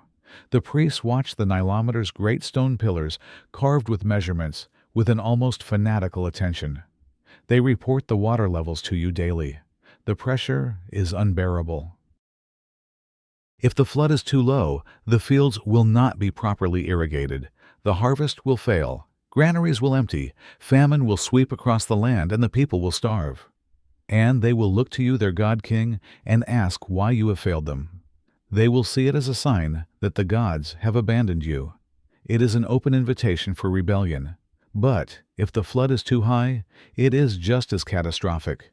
The raging waters will destroy villages, wash away dikes, and drown livestock. It is chaos, a sign that the forces of Isfet, the opposite of Ma'at, are ascendant. And again the fault will be yours. You have angered the gods with some unknown transgression. There is a perfect level for the flood, a narrow margin between starvation and destruction. And every year you are gambling that the universe will land within it. You are the most powerful man on earth, yet you are utterly at the mercy of a river. You can build pyramids that touch the sky, but you cannot command a single drop of water to rise or fall. When the news finally comes that the flood is good, that the waters have risen to the perfect height, a wave of collective relief washes over the kingdom. There are festivals, celebrations. The people praise your name, for you have successfully interceded with the gods. But you feel no joy, only a temporary reprieve. Because you know that in another year, the waiting, the praying, and the terrifying uncertainty will begin all over again. They are the ghosts of your palace. You see them, but you are trained not to see them. They are the silent, ever-present machinery that makes your divine life possible. The slaves, they are the ones who fan you in the sweltering heat, their arms moving in a tireless mechanical rhythm. They are the ones who carry the heavy jars of wine and water, their bare feet silent on the stone floors. They are the ones who polish the gold on your throne until it gleams, who sweep the dust from the temple courtyards, who empty the chamber pots from the royal apartments. They come from all corners of the known world, captured in wars you commanded. They are Nubians with skin as dark as the fertile earth. They are Libyans with eyes that hold the memory of the desert. They are Syrians with languages you do not understand. You hear their hushed voices in the corridors, a constant low murmur that is the true soundtrack of your palace. You know nothing of their lives, their families, their grief. They are not people to you. They are property spoils of war, listed in the palace inventories alongside livestock and chests of linen. Their existence is a fundamental pillar of your economy, of your empire. The great temples you build, the monuments to your glory, they are built with the sweat and blood of men like these who are not given the honor of serving the gods, but are forced to. Sometimes you catch a look in one of their eyes, a flicker of something that is not reverence, not fear, but a deep, buried resentment. A human soul looking out from behind the mask of a slave. In that moment, you feel a flicker of something uncomfortable, a deep moral dissonance. You are the upholder of Ma'at, of justice and divine order. Yet your entire world, your comfort, your glory, is built upon the absolute bondage of other human beings. You quickly look away. To acknowledge their humanity would be to acknowledge the profound injustice at the heart of your kingdom. It would be to see a crack in the perfect divine world you are supposed to represent. So you learn to see through them, to treat them as invisible, as part of the architecture. But you hear them. In the quiet of the night, you hear their whispered songs from their cramped quarters. They are songs of longing, of lost homes, of a freedom they will never know. They are the quiet, persistent whispers of the empire's underbelly, a truth you must ignore every day in order to continue being a god. The sun has barely cleared the eastern horizon, but the procession has already begun. You sit upon the great throne in the audience hall, the air already warm and heavy with the scent of incense and the faint, dusty smell of humanity. This is your duty, your daily ritual, to sit and to listen. And it is a form of torture more subtle and more draining than any physical labor. One by one they are ushered before you. First, the governor of a remote province in the Delta. He bows so low his forehead nearly touches the polished stone floor. He begins his report. He speaks for 20 minutes about irrigation ditches. He details the precise number of bricks used to repair a canal wall. He lists with excruciating detail the yields of barley from every village under his authority. His voice drones on a meaningless river of words flowing around you. You must appear to be listening with divine focus, your face a perfect mask of serene wisdom. You nod occasionally, a gesture of profound understanding, while your mind is screaming. You are the master of the cosmos, and you are listening to a man talk about mud. Next comes a delegation from a village you have never heard of somewhere south of Memphis. They have traveled for weeks to bring their dispute before you. They are arguing over the ownership of a goat. One man claims it wandered from his herd. The other insists it was born on his land. They present their arguments with a desperate, trembling passion. To them, this is the most important matter in the world. To you, it is a goat. But you are the fountain of justice. You must listen. You must weigh their words. You must make a judgment that will be recorded by your scribes. Your vizier leans in and whispers a suggested resolution. You repeat his words as if they were your own divine insight. The matter of the goat is settled. Your wisdom is praised. You feel nothing but a deep, hollow weariness. A priest from the temple of Sobek arrives to report on a crack that has appeared in a minor statue's left foot. He speaks for half an hour on its potential cosmic significance, on the offerings required to appease the god, on the dreams the other priests have been having. You listen. You approve the offerings. You have heard this same story 100 times. A crack in a statue, a swarm of locusts, a strangely shaped cloud. The details change, but the grievances of the gods are eternal. This is your reality for hours on end, a slow, endless parade of trivialities, complaints, and flattery. You are the center of the universe, and the universe, it turns out, is incredibly dull. Your gaze drifts to the hieroglyphs on the far wall, their intricate shapes a silent escape. You trace their lines in your mind, reciting the names of your great ancestors, anything to keep your mind from dissolving into the droning voice before you. The procession finally ends as the sun reaches its peak. You have sat for hours without moving a perfect divine statue. You have maintained order. You have performed your duty. And you feel as if a part of your soul has been worn away not by great burdens or terrible fears, but by the endless grinding weight of utter boredom. You rise from the throne, your back aching, and retreat into the silence of your private chambers, knowing that tomorrow the procession will begin all over again. Your great royal wife wears a necklace of brilliant turquoise, its color the perfect symbol of life and joy. Your generals carry bronze axes, their edges sharp and ready for war. Your kingdom runs on the mineral wealth of the earth, but you have never seen where it comes from. You do not see the cost. Far to the east, across a brutal expanse of sun-scorched rock and sand, lie the mines of the Sinai Peninsula. This is where your empire's turquoise and copper are clawed from the earth. You receive the reports on papyrus scrolls, production quotas, shipping schedules, lists of supplies needed, the names of the overseers, and another smaller list, the number of losses. It is a clean, bureaucratic word for the men who have died. You never see their faces. They are prisoners of war from your last campaign, criminals condemned to hard labor, or poor men who had no other choice. They are sent into the desert in long, shackled lines, a journey from which most will never return.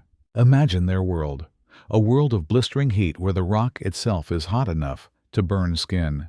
They work in narrow, dark tunnels, chipping away at the stone with crude tools. The air is thick with dust that fills their lungs, a slow, gritty death. Cave-ins are common. Water is rationed, brought in on donkey caravans, and it is never enough. They are overseen by soldiers who rule with the whip. At night, they sleep in crude stone huts, their bodies aching, their spirits broken. They are 1,000 miles from the cool, life-giving waters of the Nile. They are in a version of the underworld, but one on the surface of the earth. You see only the result of their suffering, a block of brilliant blue stone presented to you in the cool, shaded hall of your palace, a shipment of copper ingots ready to be melted down and forged into weapons for your army. The objects are beautiful, perfect. They are symbols of your power and the wealth of your kingdom. But they are born from a misery you will never witness. The human cost is an abstraction, a number on a scroll. The miners of Sinai are the ghosts who fuel your golden age. Their lives are the price of the turquoise that adorns your wife's neck. You know of their existence, but you are protected from the horror of it. You are the Pharaoh, and you are kept clean from the dirty work of empire. But their silent suffering is the foundation upon which your throne rests. To your people, Egypt is the black land, the fertile, life-giving strip of earth on either side of the Nile. Everything beyond it is the red land, the desert. It is the realm of chaos, of demons, of death. It is the domain of the god Set, and it is a constant simmering threat to your ordered world. The desert is not empty. It is home to nomadic tribes, the Libyans to the west, the Bedouins, and Shasu to the east. They are not your subjects. They do not farm the land or worship your gods. They move like water over sand, appearing and disappearing with the seasons. They are a river of sand, and they are always pressing against your borders. They do not fight great battles. They do not have chariots or organized armies. They fight a war of 1,000 small cuts. They are raiders. They sweep in from the desert, attacking isolated villages, stealing livestock, and plundering trade caravans that carry the wealth of your kingdom. They strike quickly and then vanish back into the endless dunes where your army cannot follow. For you, this is a source of unending frustration. How do you fight an enemy with no cities to conquer, no capital to burn? You build a line of fortresses along your borders, great mud brick walls with towering watchtowers. You staff them with soldiers who spend their days staring out at a shimmering, empty horizon, their minds slowly baked by the heat and the boredom. But the raiders simply go around them. They know the secret paths, the hidden oases. The desert is their home. To your soldiers, it is a hostile alien world. You send out patrols, small companies of soldiers, who march into the red land. Many do not return. They are lost to the heat, to thirst, or to a sudden swift ambush from behind a rocky outcrop. The reports that reach you are always the same. A caravan carrying gold from Nubia has been attacked. A village on the western delta has been burned. The flow of tribute is disrupted. The people are frightened. The order of Marat is threatened by these agents of chaos. You are the protector of the two lands, but you cannot tame the desert. It is a vast, unconquerable force that drains your military resources, bleeds your treasury, and serves as a constant humbling reminder of the limits of your power. The desert does not respect your crown. It does not fear your gods. It is a river of sand forever eroding the edges of your perfect ordered world. The gold of your kingdom is the flesh of the gods. It is the light of Ra captured in solid form. It adorns your throne, your collar, your sarcophagus. It is the currency of your power, the shimmer of your divinity. And it comes from the south. It comes from Nubia. Nubia is a land you have never seen, but you have conquered it 12 times on papyrus scrolls.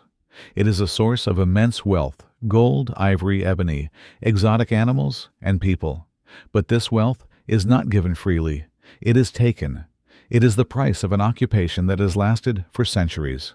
Your armies march south to maintain control, to crush the rebellions that constantly simmer in that hot, distant land. The reports come back to you written by your generals. They speak of glorious victories, of rebellious chieftains, subdued, of order restored. They list the tribute that is now on its way to you, hundreds of pounds of gold, dust elephant tusks, as long as a man leopard skins, and captive Nubian princes who will be raised in your court as political hostages, a living insurance policy against future uprisings. You see the fruits of these campaigns displayed in your treasury. You watch the captive princes being paraded through the streets of Thebes during your triumphs. But you do not see the true cost. You do not see the villages that were burned to the ground. You do not see the families that were torn apart. You do not see the thousands of Nubians forced into slavery, sent to work in the very gold mines that produce your divine wealth. The gold that makes your mask shine is chipped from the rock by men who will die in the darkness of the earth. The ivory that decorates your furniture comes from elephants hunted in a land whose people you have subjugated. Your relationship with Nubia is a cycle of extraction and suppression. It is a necessary part of your imperial economy, a vital source of the materials that signify your power. You are told it is your divine right to rule over these southern lands, to bring them into the order of Ma'at. But sometimes when a tribute caravan arrives and you look into the proud, resentful eyes of a captured Nubian chieftain, you feel a flicker of something else. You see not a barbarian, but a king whose land has been taken. You see the endless bloody price of your empire's glory, and you know that the flesh of the gods is paid for with the blood of men. You are the supreme judge of the two lands. All justice flows from you, as the Nile flows from its source. You are the final court of appeal, the ultimate arbiter of right and wrong. In theory, anyone in your kingdom can appeal to the Pharaoh for justice. In reality, you are a ghost in your own legal system. You do not sit in on trials. You do not listen to the testimony of witnesses. You do not look into the eyes of the accused. That is the work of your vizier and his magistrates. Your role is far more remote, more clinical. Your vizier brings you the summaries, neatly written on papyrus scrolls. He reads them to you in the quiet of the audience hall. Case 1. A farmer accused of stealing grain from his neighbor. The evidence, a witness.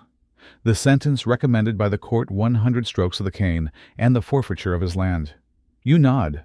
The sentence is approved. You do not know if the witness was lying, if the farmer was desperate, if his children will now starve. You only know the law has been applied. Case 2.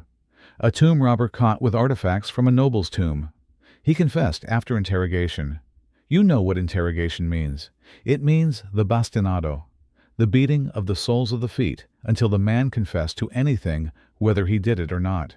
The recommended sentence, impalement. You nod again. A message must be sent. The tombs must be protected. You are condemning a man to a slow, agonizing death based on a confession extracted through torture. Case 3. A woman accused of adultery by her husband. The punishment: her nose is to be cut off so that her shame is visible to all. You hesitate for a moment, but the law is the law. It is the pillar of Ma'at. To show mercy is to create disorder. You give your assent. You are a god of justice, but you do not dispense justice. You dispense punishment. You are a distant final signature on a scroll. The human reality of these crimes, the desperation, the passion, the poverty, the pain, is abstracted away, reduced to a few lines of formal text. You are shielded from the messiness of it all. You never have to hear the crack of the cane, see the terror in the eyes of the condemned, or witness the grief of a mutilated woman. You are the source of all law, but you are divorced from its brutal human consequences. You maintain order from a gilded throne, and the price of that order is paid in the suffering of people you will never meet. A strange restlessness has taken hold of you. You are tired of the palace, of its silent corridors and curated truths. You express a genuine desire, a simple one. You want to see the real Egypt. You want to see the great work being done in your name, to visit the construction site of your new temple, to see the farmers who feed your kingdom. Your vizier and the court officials are delighted. An excellent idea, O Divine One, they exclaim. The people will be overjoyed to see their God. They begin arranging the trip immediately. It is, of course, a performance. Weeks of preparation precede your visit. The path you will travel is cleared and swept. The village you will visit is given new rations of grain. The workers at the temple site are given new loincloths. The overseers select only the strongest, healthiest men to be visible when you arrive. The sick, the old, the weary, they are hidden away, sent to work in a distant quarry for the day. You travel on a magnificent royal barge down the Nile, or are carried on an ornate palanquin, shielded from the sun by a canopy of fine linen. You see the world through this thin veil. As you approach, you hear the sound of chanting. The workers, their bodies glistening with oil to appear healthy and strong, are singing your praises as they haul massive blocks of stone. They smile and bow as you pass. It is a perfect picture of happy, devoted labor. In the village, the headman greets you with deep bows and offerings of the finest fruits and flowers. The villagers are lined up clean and cheering. They shout your name with a fervor that seems almost too perfect. They look well fed, they look happy. But as you sit there accepting their rehearsed adoration, you notice small things. The practiced nature of their smiles, the way their eyes dart towards the overseer before they cheer. The fresh paint on a hut that was likely crumbling yesterday. You know, or at least you deeply suspect, that this is not real. This is a carefully constructed play, and you are its primary audience. But what can you do to question it? Would be to accuse your own officials of deception, an act of profound distrust that could destabilize your court. It would be an admission that you, the all-knowing God, have been fooled. So you play your part. You nod graciously. You accept the offerings. You return to your palace where the vizier gives you a glowing report on the success of your visit and the deep love your people have for you. But you are left with a hollow, empty feeling. You rule an entire empire, yet you are not permitted to see it as it truly is. You are the most powerful man in the world, and you live in a world of lies. In the quiet, sunlit halls of the House of Life, your scribes are at work. They sit cross-legged on the floor, their palettes of black and red ink resting beside them, their reed pens dancing across fresh sheets of papyrus. They are not merely recording events. They are crafting your immortality. They are writing the official history of your reign, and you are watching your own life being turned into a flawless, eternal myth. One scroll details your great victory at Kadesh. The scribe's elegant hieroglyphs describe you as a storm of fire scattering the Hittite hordes single-handedly. It lists the spoils of war, including 1,000 captured enemy chariots. You pause. You remember the battle. You remember the terror, the dust, the near defeat. And you remember the true count of the chariots. It was closer to 200. A great victory, yes, but not a miracle. You stop the scribe with a quiet gesture. He freezes his pen, hovering over the papyrus. You take the reed pen from his trembling hand. The other scribes in the room hold their breath. With a slow, deliberate stroke, you draw a line through the exaggerated number. In its place, you write a new number, still larger than the truth, but less of a grand lie. It is a small correction, a private act of honesty in a life built on public fiction. The irony is a sharp, cold sting. You are correcting a single detail in a grand tapestry of propaganda that you, yourself, have commissioned. You are editing a lie while living a larger one. You hand the pen back to the scribe. He does not meet your eyes. He simply dips the pen in ink and continues seamlessly weaving your correction into the myth. You are a collaborator in your own erasure. The man who felt fear at Kadesh is being replaced by the God who conquered it, and you, the man, are now helping to bury yourself beneath the weight of your own perfect story. You will be remembered forever, but the person who is remembered will not be you. It is the strangest, most profound form of deception to lie to yourself, and then to carve that lie in stone for eternity. He stands before you, the royal architect, the master of works. He is the most brilliant builder in the kingdom, a man whose understanding of geometry, stress, and stone is unparalleled.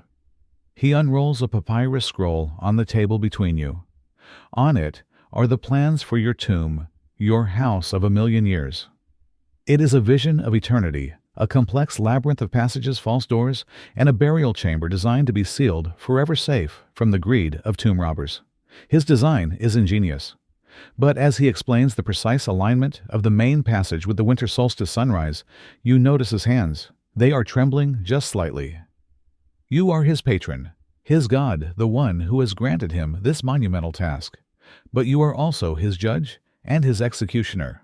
The pressure upon this man is almost as great as the pressure upon the stones he will use.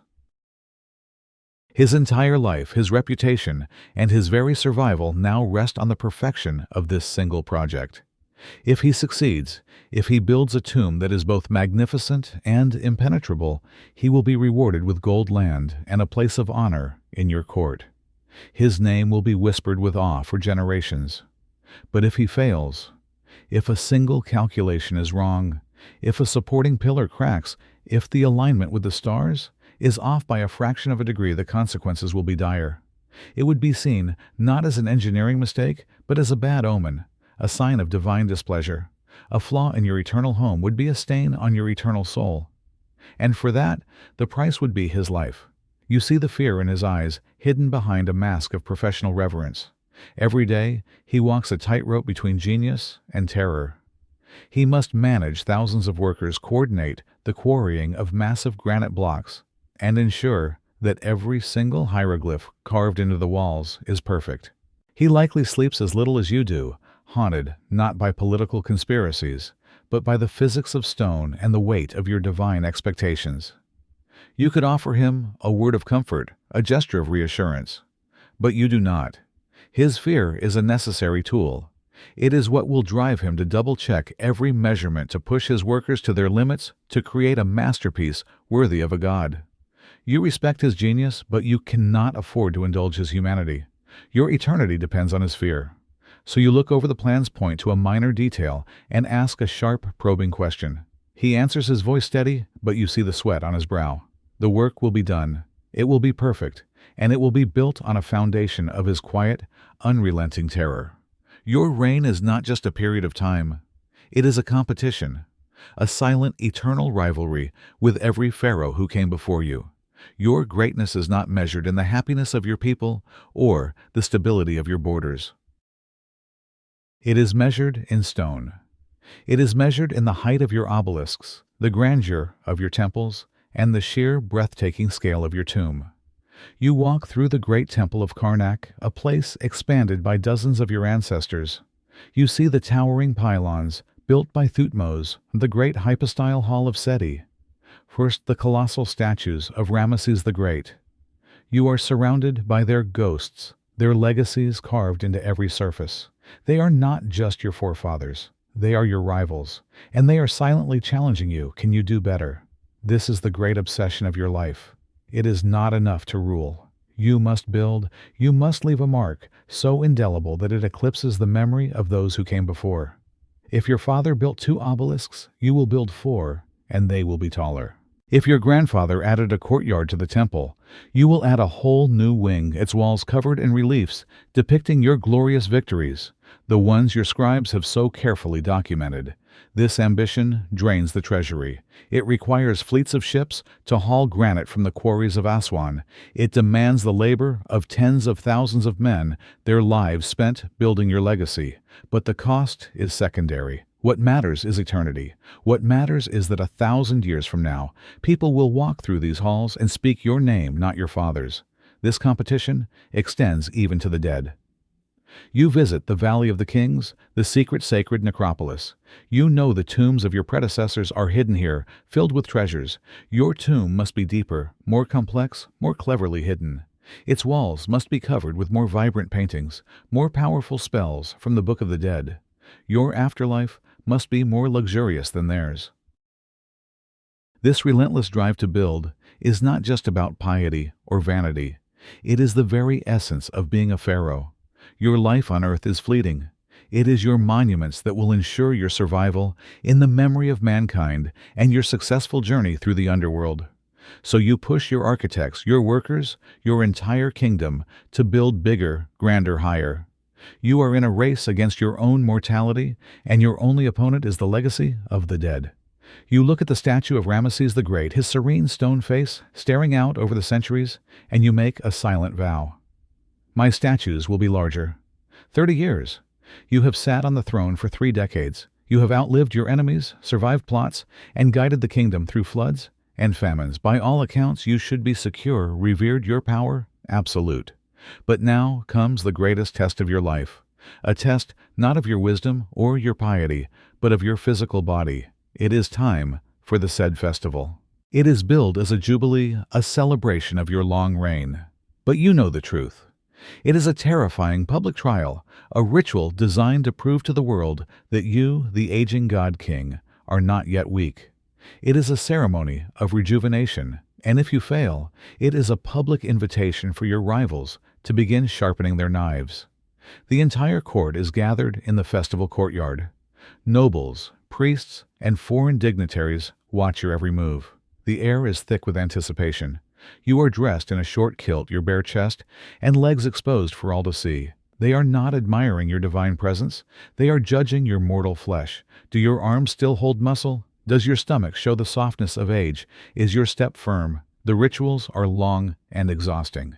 You must sit upon a throne, then another, symbolizing your rule over Upper and Lower Egypt.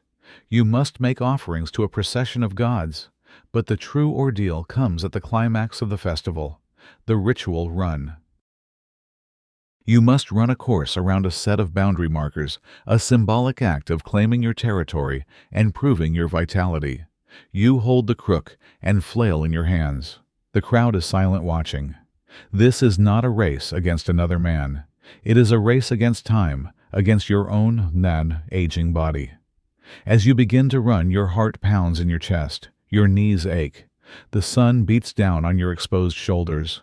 You force your legs to move to maintain a steady regal pace. You cannot stumble. You cannot show fatigue. You cannot gasp for breath. You must be the vigorous, powerful Horus, not a tired old man. Each step is a performance. Each breath is a prayer. You complete the course. You return to the throne, your breathing controlled, your face an impassive mask. The priests chant your praises. The court erupts in celebration. You have passed the test. You have been reborn. Your rule is secure for now. But as you sit there, the sweat cooling on your skin, you feel the profound exhaustion, the deep, aching truth. You have not rejuvenated your body.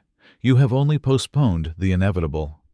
You have performed your own vitality, a lie dressed in ritual. And you know that in another few years, the festival and its terrifying run will come again. Since the first day of your reign, the work has been underway. Deep in the Valley of the Kings, that silent sun-scorched canyon on the west bank of the Nile, an army of artisans has been carving your eternal home out of the living rock, your tomb, your house of 1,000,000 years. It is your life's greatest project, and it is a monument to your own death. You visit the site on rare, unannounced occasions. You travel by royal barge, the journey itself a somber pilgrimage. As you enter the valley, the noise of the world fades, replaced by the rhythmic clink-clink-clink of chisels on stone. The air is thick with limestone dust. Workers their bodies, covered in a fine white powder bow, as you pass their faces hidden in shadow. You descend into the earth down a long, sloping corridor, lit by flickering oil lamps. The air grows cool and still. This is not a construction site. It is a sacred space, a gateway between the world of the living and the world of the dead. You walk through the passages, your footsteps echoing in the silence. The walls are coming alive. Painters are meticulously applying vibrant colors to the carved reliefs. You see your own image everywhere. Here you are standing before Osiris, judge of the dead. There you are sailing on the solar bark with Ra.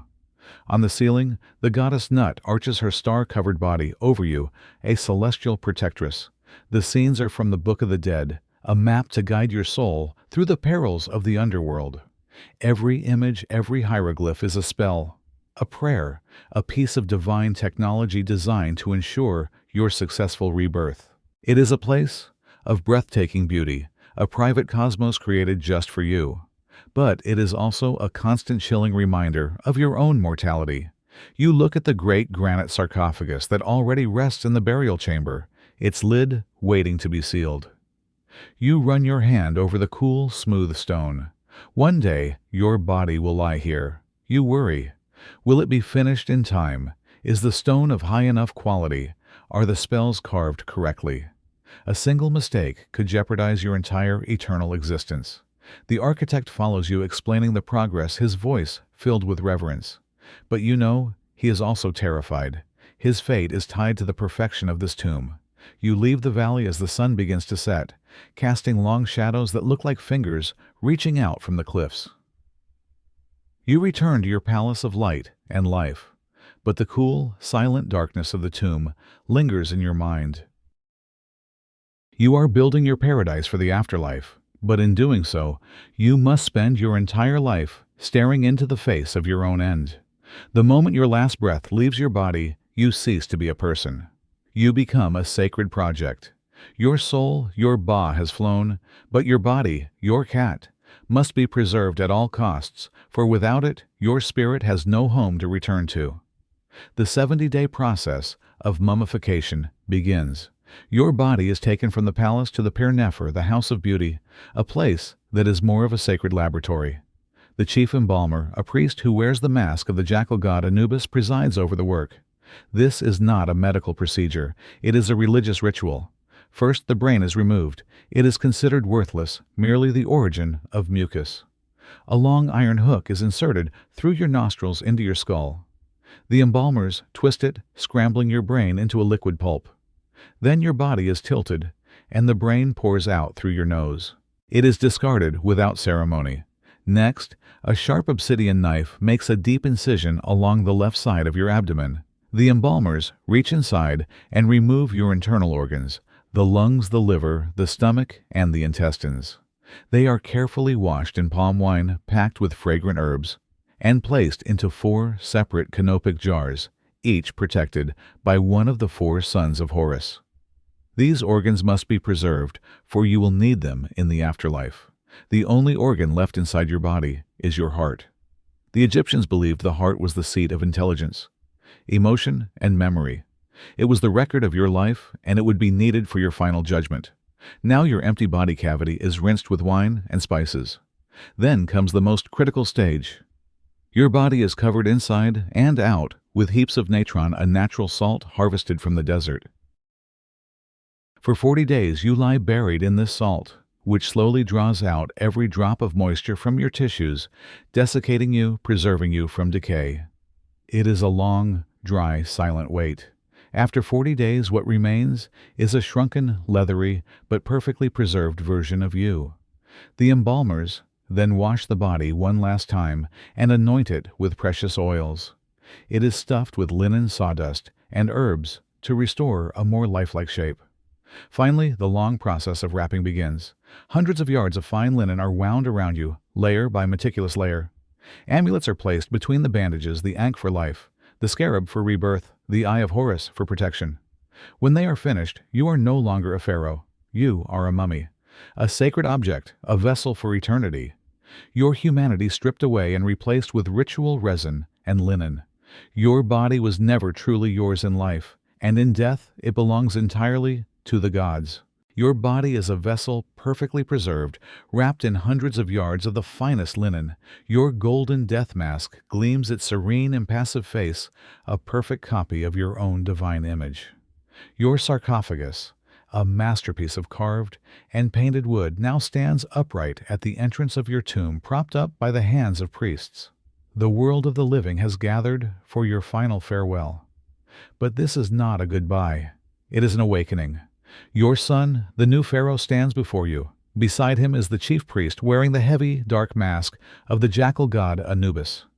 The air is thick with the smoke of incense and the low drone of sacred chants.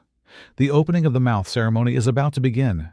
This is the most critical ritual of all. Without it, your soul, your ba, will be trapped inside a silent, senseless body for eternity. Your mummy has eyes, but cannot see, a mouth, but cannot speak, ears, but cannot hear. This ceremony will change that. The priest raises a series of ritual instruments, first and adds a ceremonial blade used for shaping wood. He touches it to the mouth of your golden mask, not gently, but with firm, symbolic force. He is not carving, he is opening. A chant echoes through the crowd, an ancient verse calling for your mouth to be freed so that you may speak to the gods in the afterlife. He touches the blade to your eyes so that you may witness the path through the underworld. He touches it to your ears so that you may hear the divine words of Osiris. Next he brings forth another instrument, a forked blade known as the peseshkaf, used to pry open the mouth of a newborn calf. He presses it against your lips. It is a ritual of birth applied to you in death. He is reenacting the moment of your first breath so that you may breathe again in the field of reeds. He touches your arms and legs with other implements, restoring their ability to move, to walk the paths of eternity. Your son, your heir, watches with a solemn expression. This is one of his first duties as the new Horus, to ensure his father's successful passage. He presents the offerings that your newly awakened spirit can now consume: bread, beer, roasted ox. You, your spirit, watch this strange, surreal performance from somewhere beyond. You see your own inert body being poked, prodded, and spoken to. It is the final act of your objectification, the final moment where your body is a tool of the priests, a stage for their magic. They are not just mourning you. They are activating you. They are turning your preserved flesh into a functioning vessel for your soul. The ceremony is a strange, beautiful, and terrifying bridge between the silence of death and the possibility of eternal life. The tomb is sealed. The world of the living is gone. Now your true journey begins. You are not in a quiet resting place. You are in the Duat, the Egyptian underworld, a realm of profound darkness, terrifying demons, and divine trials. This is not a paradise. It is a gauntlet. Your only guide is the Book of the Dead, the papyrus scroll buried with you, its spells and passwords, your only defense against eternal damnation. You join the sun god Ra on his solar bark, the great vessel that sails through the underworld each night, bringing light to the dead. But the journey is perilous. Each night the great serpent demon Apep lies in wait, seeking to swallow the Barki and plunge the cosmos into eternal darkness. You must help defend the boat, reciting the powerful spells that repel the beast. Your voice joins those of the gods in a cosmic battle fought every single night for the survival of order. The underworld is divided into 12 hours, each representing a different region, a different challenge. You must pass through a series of gates, each one guarded by a fearsome deity with a name you must know. "Pass, for you know my name," the guardian will say. You consult the scroll in your memory, speaking the secret magical name. If you are correct, the gate opens. If you are wrong, you are devoured by demons or consumed by lakes of fire. The landscape is a nightmare of the imagination. There are rivers of boiling water, fields of razor-sharp reeds, and creatures with the heads of knives. You encounter gods who are benevolent and demons who are malevolent. You must navigate this treacherous geography with nothing but the knowledge buried with you. This journey is a test of your memory, your piety, and your worth. It is designed to strip away your earthly power. Here you are not a pharaoh. You are just another soul, naked and vulnerable, relying on the magic of words to protect you. Every spell you learned, every ritual you performed in life, was a preparation for this moment. You sail through the darkness, the groans of the damned, echoing around you, the threat of annihilation, a constant companion. The goal is to reach the Hall of Two Truths, the final destination where your soul will be judged. But to get there, you must survive the night. You must survive the journey through your own deepest fears made manifest in the monstrous forms of the underworld. Your life on earth was a test of power. This is a test of spirit. And failure means an oblivion from which there is no return. You have survived the perilous journey through the Duat. You have named the gatekeepers, recited the spells, and repelled the demons. Now you stand at the threshold of the final judgment in the great hall of two truths. This is the moment your entire existence, both mortal and divine, has been leading to. Your eternity will be decided here. The hall is silent, vast, and filled with a divine golden light. Seated on a grand throne at the far end is Osiris, Lord of the underworld. Beside him sit Isis and Nephthys. And before him are the 42 divine judges, their faces impassive, their gaze penetrating. You are led forward by the jackal-headed god Anubis. He takes your heart, your Ib, the seat of your conscience, and places it on one side of a magnificent golden scale. On the other side, he places the single white feather of Ma'at. The absolute silence in the great hall is broken only by the crackle of the divine torches.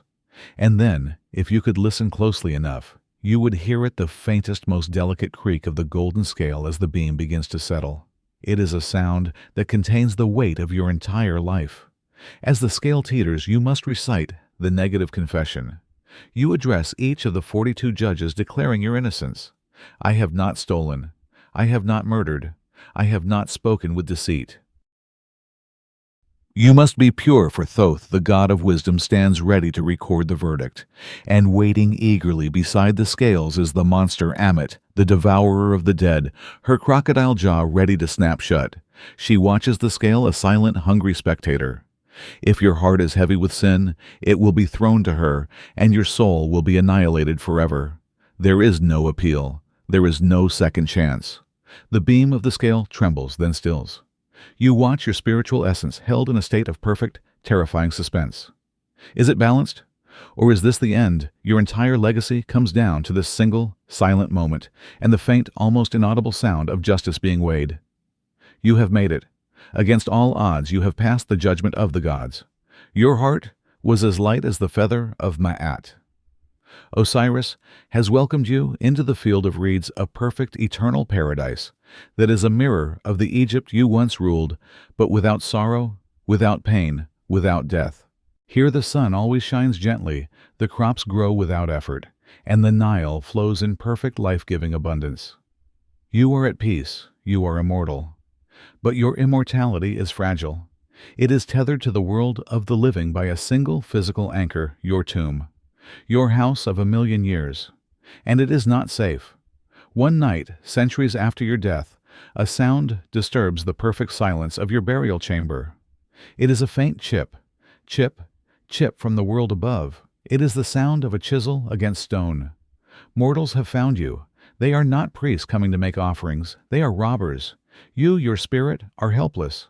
You watch as they break through the sealed stone doorway that was meant to protect you for eternity.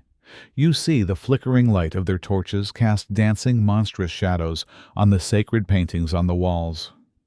They are not afraid of the curses inscribed at the entrance, the warnings of divine retribution. Their hunger is greater than their fear. They move through the antechambers with a desperate haste. They smash the sealed clay jars, spilling the perfumed oils meant for your spiritual sustenance. They pry open the chests of treasure, their greedy hands grabbing the golden necklaces, the lapis lazuli amulets, the ivory game boards you were meant to play with for all time. They take the food offerings, the dried meats and loaves of bread, meant to feed your K, your life force. But the greatest violation is yet to come. They reach the burial chamber. They find your great stone sarcophagus. With iron levers and brute force, they pry the heavy lid open, and there you are, your mummified form, wrapped in its golden mask, resting in perfect stillness. They do not hesitate. They begin to tear at the linen bandages, ripping them away to find the precious amulets tucked between the layers. The Ankh, the scarab, the Eye of Horus, all are stolen. Your body, so carefully preserved by the embalmers, is desecrated, broken, and discarded like refuse. This is more than theft. It is spiritual murder. Your physical form, the anchor for your soul, is being destroyed. Without it, your Ka and Ba have no home to return to in the world of the living. Your connection to eternity is being severed. The robbers do not know or care about this. They see only gold. They leave as quickly as they came, their sacks heavy with treasure, leaving your tomb in ruins, your mummy in tatters, and your eternal peace shattered. You are now a wounded spirit, your immortality threatened by the desperation of mortals. You have escaped the devourer of souls, only to fall victim to the greed of man. You exist in the field of reeds, a paradise of gentle light and eternal peace. But your existence here is not self-sustaining.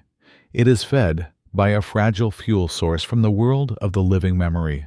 To be immortal is to be remembered. Your name, your cartouche, carved into the walls of your temples, and your tomb is more than an inscription. It is a lifeline. Every time a priest reads your name aloud during a ritual, every time an offering of bread and beer is placed at your mortuary temple, your soul in the afterlife is nourished. It keeps your K strong. It keeps your spirit from fading into the great darkness. For the first few centuries after your death, the rituals are performed faithfully. Your son, the new Pharaoh, ensures your cult is maintained. Priests chant your praises daily. Festivals are held in your honor. Your name is spoken. You are strong. But time is a slow, patient river, and it erodes even the memories of gods and kings. Generations pass. Your dynasty gives way to another. A new Pharaoh sits on the throne, one who is not your son, but a distant cousin, or a general who seized power.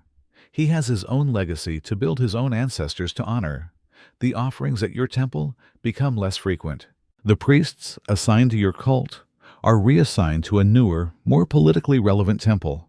The paint on the walls of your tomb begins to fade. The hieroglyphs bearing your name are worn away by the desert wind. In the world of the living, your name is spoken less and less. First it is spoken with reverence, then with historical respect, then as a footnote in a long list of kings, then not at all. And as your name fades on earth, you feel it in the field of reeds. The light here seems a little dimmer. The food offerings laid before your spirit have less substance. You feel a strange lightness, a slow, quiet dissolution. You are becoming a ghost in your own paradise. This is the second death, the one that all Egyptians fear more than the judgment of Osiris. It is not a violent end, not a soul being devoured by Ammit. It is a slow, silent fading into nothingness. It is the death that comes from being forgotten. You wander the perfect fields of your afterlife. But a profound loneliness begins to settle upon you. You are surrounded by the spirits of your ancestors, but you are all slowly becoming transparent, your edges blurring as the world of the living moves on without you. Your great stone monuments were built to ensure you would live forever. But you are learning the hardest lesson of all: stone can last for millennia, but memory is as fragile as a papyrus scroll. There is a fate worse than being forgotten. It is being intentionally obliterated. It is the damnatio memoriae, the damnation of memory, and it is the ultimate act of vengeance a successor can inflict upon you. Perhaps the Pharaoh who follows you is not your son, but a rival from a different family who sees the throne. Perhaps he fears your legacy, fears that the people still hold a secret loyalty to your bloodline. He cannot kill your spirit in the afterlife, but he can starve it. He can sever your connection to the world of the living completely. He issues a decree. Your name is to be erased from the memory of Egypt. You watch a helpless spirit as the work begins. Armies of stonemasons are sent to every temple, every monument, every obelisk you ever built. With chisels and hammers, they systematically hack away at your cartouche. Your sacred royal name is turned into a meaningless, gouged-out scar in the stone. Every instance of your name, your image is methodically destroyed. On the great temple walls where reliefs once depicted your glorious victories, your face is smashed into oblivion. The statues that once stood in your image are toppled, their heads broken off, and their bodies buried in the sand or reused as foundation stones for a new building. Your name is struck from the official king lists. The scribes are ordered to rewrite history, attributing your accomplishments to another pharaoh, or omitting your reign entirely. To the people of Egypt, it is as if you never existed. To the gods, your name can no longer be spoken in prayers. Your lifeline has been cut. In the field of reeds, the effect is catastrophic. The light around you dims to a pale twilight. The offerings cease entirely. You feel your essence, your very being, begin to unravel. This is not just a political act, it is spiritual murder. By destroying your name, your successor is attempting to destroy your soul. He is ensuring that you will not only be forgotten on earth, but that you will perish in the afterlife. This was the fate of pharaohs like Hatshepsut, the great female king whose name was erased by her successor, and Akhenaten, the heretic king whose memory was cursed. You have built monuments to last for millions of years, but all it takes is one man with a chisel and a grudge to undo it all. This is the ultimate fear of a pharaoh. Not the judgment of the gods, but the judgment of history. To have lived as a god only to be reduced to nothing, your name a forbidden word, your face a broken stone, your soul a fading whisper in a hostile eternity. You have won. You pass the judgment. Your name has not been erased. Your cult is still maintained for now. You have achieved the ultimate goal of every Egyptian eternity in the field of reeds. And it is a paradise just as the text promised. The sun is a gentle, warming presence, never a scorching fury. The fields of barley and wheat grow tall and lush without any need for your labor. A cool, sweet breeze always blows from the north. You sit by the banks of a perfect celestial Nile fishing or playing a game of senet with the spirits of your ancestors. There is no pain here. There is no fear. There is no sickness. There is no death. There is only perfection, and it is endless.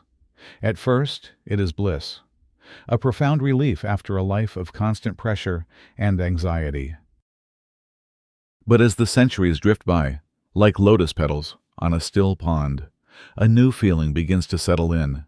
a feeling that has no name in the sacred texts, a profound, hollow loneliness. You are surrounded by your family, your great royal wife, your children, who pass the judgment. But they are shades, perfect versions of themselves, forever locked in the roles they played in life. The conversations are the same. The games of Senate always end in the same gentle draw. There are no new stories, no new emotions, no growth. There is no change.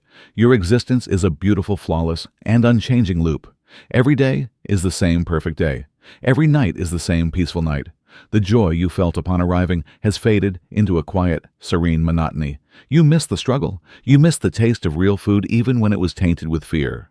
You miss the feeling of the wind on your skin, even when it carried the dust of the desert. You miss the complexity, the imperfection, the very things that made you human. You are a king in a kingdom of ghosts. You have achieved immortality, but you have lost the friction of life that gives existence its meaning. The field of reeds is not a place of eternal joy. It is a place of eternal peace. And you learn over the vast, silent expanse of time that peace without struggle is its own kind of prison. You sit by the banks of the celestial river, watching the sun that never truly sets, and you wonder if the souls devoured by Amit were the lucky ones. At least their story had an ending. Yours is a perfect, beautiful, and utterly lonely forever. From your eternal, unchanging paradise, you sometimes look back. You look back across the veil that separates the dead from the living, and you see the world you left behind. You see your legacy, the great temples, the colossal statues, the tomb that was your life's greatest work. Your monuments have endured. Your name has survived. You have achieved what every pharaoh dreams of. You are immortal.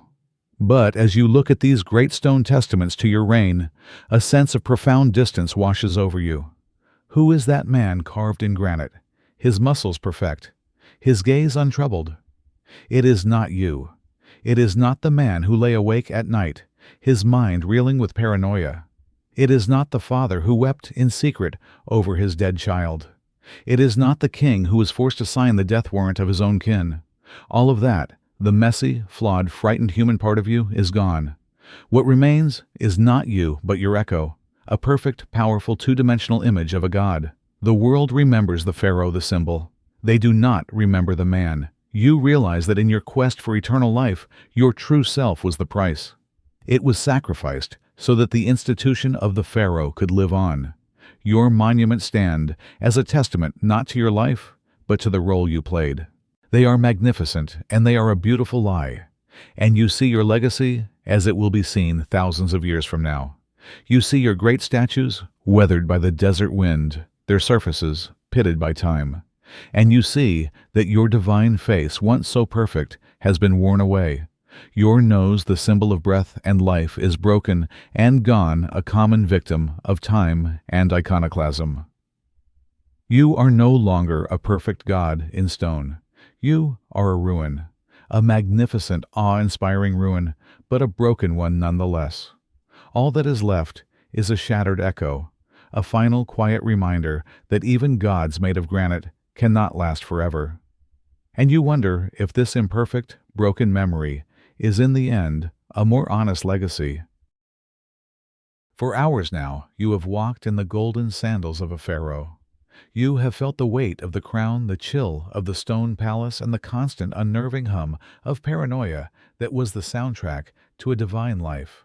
The image of the pharaoh we hold in our modern minds is one of absolute power, of unimaginable wealth, and of a man who was more god than mortal.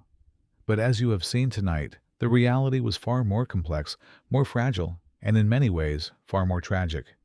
It is time to step back from the dream and dismantle the myths that have been carved in stone and etched into our collective memory. The first and most persistent myth is that of the pharaoh's absolute power. We picture a ruler whose every whim was law, whose command could move mountains and men without question. And while the pharaoh was indeed the supreme authority, his power was far from absolute. It was a constant, delicate negotiation with other powerful factions within the kingdom. The priesthood of Amun-Ra, for instance, held immense wealth and spiritual influence. They were a state within a state capable of legitimizing a pharaoh, or subtly undermining him if his policies threatened their own power. The pharaoh did not so much command the priests as he did bargain with them, funding their temples in exchange for their divine endorsement. Likewise, he was dependent on his vizier and a vast bureaucracy to actually run the empire. He was also surrounded by ambitious family members and powerful generals, any one of whom could be a potential rival. The pharaoh was not a solitary predator at the top of the food chain. He was the precarious center of a complex web, and a single broken strand could mean his downfall.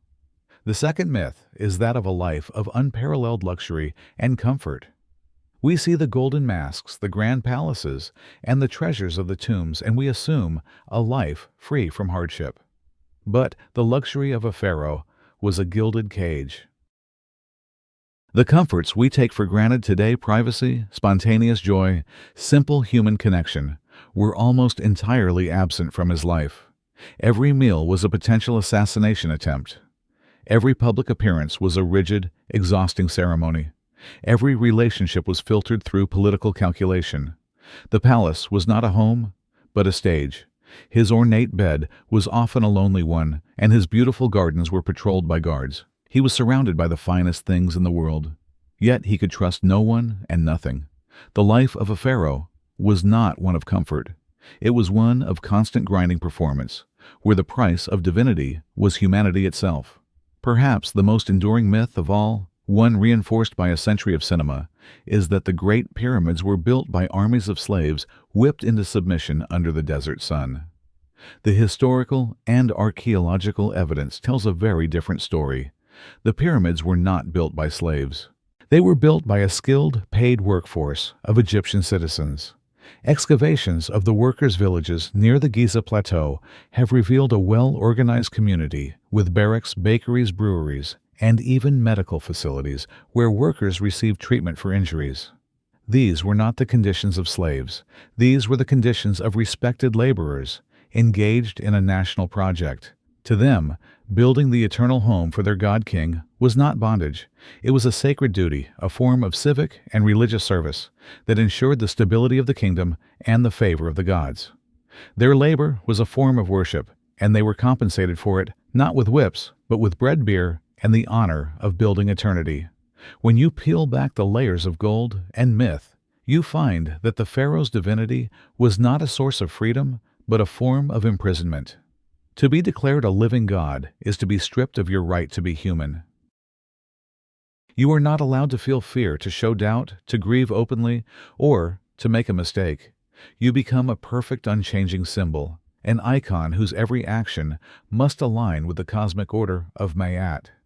This divine status isolated the pharaoh, completely placing him on a lonely pedestal, forever separated from the people he ruled. He could be worshipped, but he could never be understood. He could be obeyed, but he could never be truly known. It is a profound paradox. To be elevated above all men is to be exiled from humanity. And in his obsession with legacy, the endless construction of temples and tombs, we can see a reflection of our own modern anxieties.